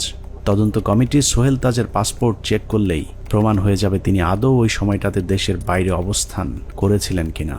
পিলখানা হত্যাকাণ্ডের মতো এত ভয়ঙ্কর একটি সরকারি পরিকল্পনার সময় সোহেল তাজ কোথায় ছিলেন, তার ভূমিকাই বা কি ছিল তা পরিষ্কার হওয়া প্রয়োজন। বলা হয়ে থাকে সোহেল তাজ ঠিক ঘটনার আগে দেশের বাইরে অবস্থান করছিলেন। যদি সেটাও হয়ে থাকে তাহলে তিনি হঠাৎ করে কেন দেশের বাইরে চলে গেলেন? হত্যাকাণ্ডের এই পরিকল্পনা তিনি দেশবাসীকে না জানিয়ে কেন আত্মগোপনে ছিলেন সেটাও খতিয়ে দেখা প্রয়োজন। রাজনৈতিক সম্পৃক্ততাটা স্পষ্ট হয়ে যায় আস্তে আস্তে। এর মধ্যে সব থেকে বেশি ইনভলভ ছিলেন ব্যারিস্টার তাপস, হাজারীবাগ এলাকার এমপি নির্বাচিত হন যিনি। এছাড়া আর যারা ছিলেন, নানক আজম, অ্যাডভোকেট কামরুল, শেখ সেলিম, সোহেল তাজ, ওয়ারেসাত বেলাল, রুহি, দেন মাহবুবা রাগিনী, শেগুপ্তা ইয়াসমিন এমিলি এবং সুবেদার তোরাবালি অবসরপ্রাপ্ত বিডিআরের সদস্য। ভারতীয় পরিকল্পনার বাস্তবায়নের বাংলাদেশ প্রান্তে নেতৃত্ব দিয়েছেন স্বয়ং শেখ হাসিনা নিজে। সকাল থেকে শেখ হাসিনা 3 বাহিনীর প্রধানকে নিয়ে যমুনায় অবস্থান করেছেন। ভারতীয় পরিকল্পনা বাস্তবায়নে শেখ হাসিনা সার্বক্ষণিক ভারতের সাথে যোগাযোগ রক্ষা করেছেন এবং যে কোনো পরিস্থিতিতে শেখ হাসিনাকে বাঁচানোর জন্যও ভারতীয় এয়ারফোর্স প্রস্তুত ছিল বলে প্রমাণ পেয়েছিল সেনা কর্মকর্তারা। 6 প্যারাশুট রেজিমেন্ট, এটা হচ্ছে গিয়ে, এটার লোকেশন হচ্ছে গিয়ে আপনার কলকাতায় কালিকমন্দ এয়ারপোর্ট, এয়ার স্ট্রিপে। ওরা স্পিয়ার হেডের নিরাপত্তা থাকে। ওইখানে একটা কোম্পানি ছিল, ওই কোম্পানি কমান্ডার ছিলেন মেজর কামালদীপ সিং। তাদের একটা রেজিমেন্ট, প্যারাশুট রেজিমেন্ট, 5টার সময় যখন তারা রেডি হয় একটা কোম্পানি, 8টার মধ্যে তাদের একটা ফুল রেজিমেন্ট রেডি হয়। যে রেজিমেন্ট পরবর্তী আমরা জানতে পারি যে ওই রেজিমেন্টের এইম ছিল ঢাকা এয়ারপোর্ট, তেজগাঁও এয়ারপোর্ট এবং গণভবনে অপারেশন করা এবং নিরাপদভাবে তখনকার স্বৈরাচারী প্রাইম মিনিস্টারকে এক্সট্রিকেট করার জন্য। সবশেষ পিলখানা হত্যাকাণ্ডের পরিকল্পনা বাস্তবায়ন এবং হত্যাকাণ্ডের ধামাচাপা দেওয়ার দায়িত্বে যারা ছিল তাদের সবাইকে গ্রেফতার করে বিচারের আওতায় আনতে হবে। সেনা প্রধান হিসেবে জেনারেল মঈনকে এর দায় অবশ্যই নিতে হবে, যিনি শেখ হাসিনার পাশে বসে পিলখানায় সেনা হত্যার ঘটনা পর্যবেক্ষণ করেছিলেন। পিলখানা হত্যাকাণ্ডে সরাসরি সম্পৃক্ত লেফটেন্যান্ট জেনারেল সিনা ইবনে জামালি, যিনি পিলখানার বিভিন্ন গেটে অবস্থান নেওয়া র্যাব ও সেনাবাহিনীর সদস্যদেরকে ভেতরে অভিযান চালাতে বাধা দিয়েছিলেন। তৎকালীন ডিজিএফআই এবং এনএসআই প্রধান দুজনেই এই পরিকল্পনার অংশ। বিশেষ করে ডিজিএফআই এর তৎকালীন মহাপরিচালক মেজর জেনারেল মোল্লা ফজলে আকবর হত্যাকাণ্ডের পর খুনিদের পিলখানা থেকে বের করে দেওয়ার বিষয়টি সেনাবাহিনীর চোখের সামনেই ঘটেছে। খুব নাটকীয়ভাবে বিডিআর এর ভেতরে বিভিন্ন ইলেকট্রিসিটি লাইন কেটে দিয়ে গেট খুলে দেওয়া হয় ইচ্ছা করে, যাতে সৈনিকরা পালিয়ে যেতে পারেন। তো সেই সময় আমি বলেছিলাম যে র্যাবের এক অফিসার ক্যাপ্টেন আশিক স্যার, যিনি ইঞ্জিনিয়ার্সে আমাদের সাথে ছিলেন, ক্যাপ্টেন আশিক স্যার আবার আমার সাথে 8 ইঞ্জিনিয়ার্সে চাকরি করেছেন রংপুর ক্যান্টনমেন্টে। এরপর ওনার র্যাবে পোস্টিং হয়, কিন্তু আমি স্যারকে চিনতাম। স্যার কিছু সৈনিককে যখন পালিয়ে যাচ্ছে উনি না বুঝে ওদেরকে ধরে নিয়ে আসেন পিকআপে করে, র্যাবের পিকআপে করে আমাদের আবাহনী মাঠে আসেন। তো ওইখানে কিছু ওই সময় একদম ফার্স্ট হ্যান্ড ওদের মুখ থেকে তো আমরা কিছু সাক্ষী কথাবার্তা শুনে ফেলতে পারি। এই ভয়ে আমি ধারণা করি যে ওখানে আমার মনে আছে যে এরকম অনেক অফিসাররা, অনেক সৈনিকরা আমরা দাঁড়িয়ে আছি, ওর মধ্যে স্যার আসলেন পিকআপে করে তাদেরকে নিয়ে। তখন ওই অন্ধকারের ভেতরে এদিকে তো আমরা খুব অস্থির, প্রচন্ড সবাই ইমোশনাল, কি হচ্ছে ভিতরে এগুলো নিয়ে যখন আমরা চিন্তা করছি বা কথা বলছি, সেই সময় দুজন সিনিয়র অফিসার ওনারা দুইটা ক্যাম্প স্টুল নিয়ে এক জায়গায় বসায় এবং ওনাদেরকে দেখে খুবই শান্তই মনে হচ্ছে, খুব একটা যে ওনারা চিন্তিত বা পাইচারি করছেন এরকম না। তা আমি আবার আমার পরিচিত আরেক সিনিয়র স্যারকে বললাম যে স্যার এই স্যার দুজন কারা, যে একটু দূরে বসে আছে, বোঝা যায় যে অনেক সিনিয়র, আমাদের সিনিয়র লেভেলের কেউ হবেন, মেজর জেনারেল বা তার উপরে। উনি বললেন যে ওই যে ডান পাশে যাকে দেখতেছো উনি হচ্ছে ডিজিএফআই, আর ওই পাশে যে দেখতেছো বাম পাশে উনি ডিজিএনএসআই। এবং ডিজিএফআই যাকে বলেন উনি তখন উঠে এসে ইয়েকে বকাঝকা করেন ক্যাপ্টেন আশিক স্যারকে, যে তুমি কার পারমিশনে এদেরকে ধরে নিয়ে আসছো। পিলখানার বাইরে থেকে নির্বিঘ্ন হত্যাকাণ্ড চালাতে সহায়তা করেছেন ডিজিএফআই এর মামুন খালেদ, ব্রিগেডিয়ার জেনারেল ইমরুল কায়েস এবং কর্নেল সালেহ, সকলেই মাঠে থেকে পিলখানা হত্যাকাণ্ডের পরিকল্পনা বাস্তবায়ন করেছেন। ভেতরে লুকিয়ে থাকা বিভিন্ন কর্মকর্তাদের ফোন লোকেশন খুনিদেরকে দেওয়ার দায়িত্ব তারাই পালন করেছিলেন। 25 তারিখ রাতে 12টার দিকে হবে, আমি তখন মাঠে বসা, আমি ব্রিগেডিয়ার জেনারেল হাকিম, ইমরুল কায়েস ডাইরেক্টর সিটিআইবি, উনি তখন ওই মাঠে আসছিলেন। তো উনি মাঠে এসে বলল যে তোমাদের জানার মতো যদি কেউ থাকে, যে ভিতরে থাকে, তোমাদের কাছে কোনো ফোন আসে, তাহলে সেটা আমাদেরকে জানাও, কারা কারা কিভাবে কি আসে, তো সেটা আমরা জানিয়ে দিব। 44 রাইফেলস ব্যাটালিয়নের অধিনায়ক লেফটেন্যান্ট কর্নেল শামস পিলখানার ভেতরে থেকে মূল নেতৃত্ব দিয়েছেন। মূলত 44 নম্বর ব্যাটালিয়ন পুরো বিদ্রোহের নেতৃত্ব দিয়েছিল, যে কারণে পিলখানা হত্যাকাণ্ডে 44 রাইফেলস ব্যাটালিয়নের কোনো সেনা কর্মকর্তা ওই দিন মারা যায়নি। নিরীহ সিপাহীদেরকে মিথ্যা স্বপ্ন দেখিয়ে বিদ্রোহে অংশ নিতে উদ্বুদ্ধ করা লেফটেন্যান্ট জেনারেল শামস পিলখানা থেকে বাইরে এসেই শেখ হাসিনাকে ধন্যবাদ জানিয়েছিলেন, অথচ ভেতরে তখন 57 সেনা কর্মকর্তার বিকৃত লাশ পড়েছিল। পিলখানা হত্যাকাণ্ডের পুরস্কার হিসেবে লেফটেন্যান্ট কর্নেল শামসকে পরবর্তীতে সেনাবাহিনীর গুরুত্বপূর্ণ পদে পদায়ন করা হয়েছিল, যা অত্যন্ত রহস্যজনক। যে মাননীয় প্রধানমন্ত্রীর অ্যাড্রেসটা আসলে সেখানে এদের অস্ত্র জমা দেওয়ার ক্ষেত্রে একটা টনিক হিসাবে কাজ করেছে। আমি মাননীয় প্রধানমন্ত্রীকে আসলে ধন্যবাদ জানাবো। আমাদের হাতে আসা তথ্য বলছে 2009 সালের 25শে ফেব্রুয়ারি পিলখানার দরবার শুরুর ঘণ্টা তিনেক আগে সকাল 6টায় হঠাৎ করে বিডিআরের কেন্দ্রীয় কোতের দায়িত্ব পরিবর্তন করে মেজর রিয়াজকে দেওয়া হয়েছিল, যার বিরুদ্ধে পিলখানা হত্যাকাণ্ডে সম্পৃক্ত থাকার সুনির্দিষ্ট প্রমাণ পেয়েছিল তৎকালীন তদন্তকারী সেনা কর্মকর্তারা। তাকে দ্রুত গ্রেফতার করলে গুরুত্বপূর্ণ তথ্য পাওয়া যাবে। পিলখানা হত্যাকাণ্ডের 2 দিন পর ব্রিগেডিয়ার জেনারেল মইনুল ইসলামকে মেজর জেনারেল পদোন্নতি দিয়ে বিডিআরের ডিজি বানানো হয়েছিল। ডিজি হয়েই হত্যাকাণ্ডের সব আলামত নষ্টের পুরো দায়িত্ব পালন করেছিল মেজর জেনারেল মইনুল ইসলাম। পিলখানা হত্যাকাণ্ড বাস্তবায়ন, তদন্তে বাধা, জিজ্ঞাসাবাদের নামে সৈনিক এবং সেনাবাহিনীর কর্মকর্তাদের নির্যাতনের দায়িত্ব পালন করেছে এমন আরও কয়েকজনের তালিকা আমাদের হাতে এসেছে।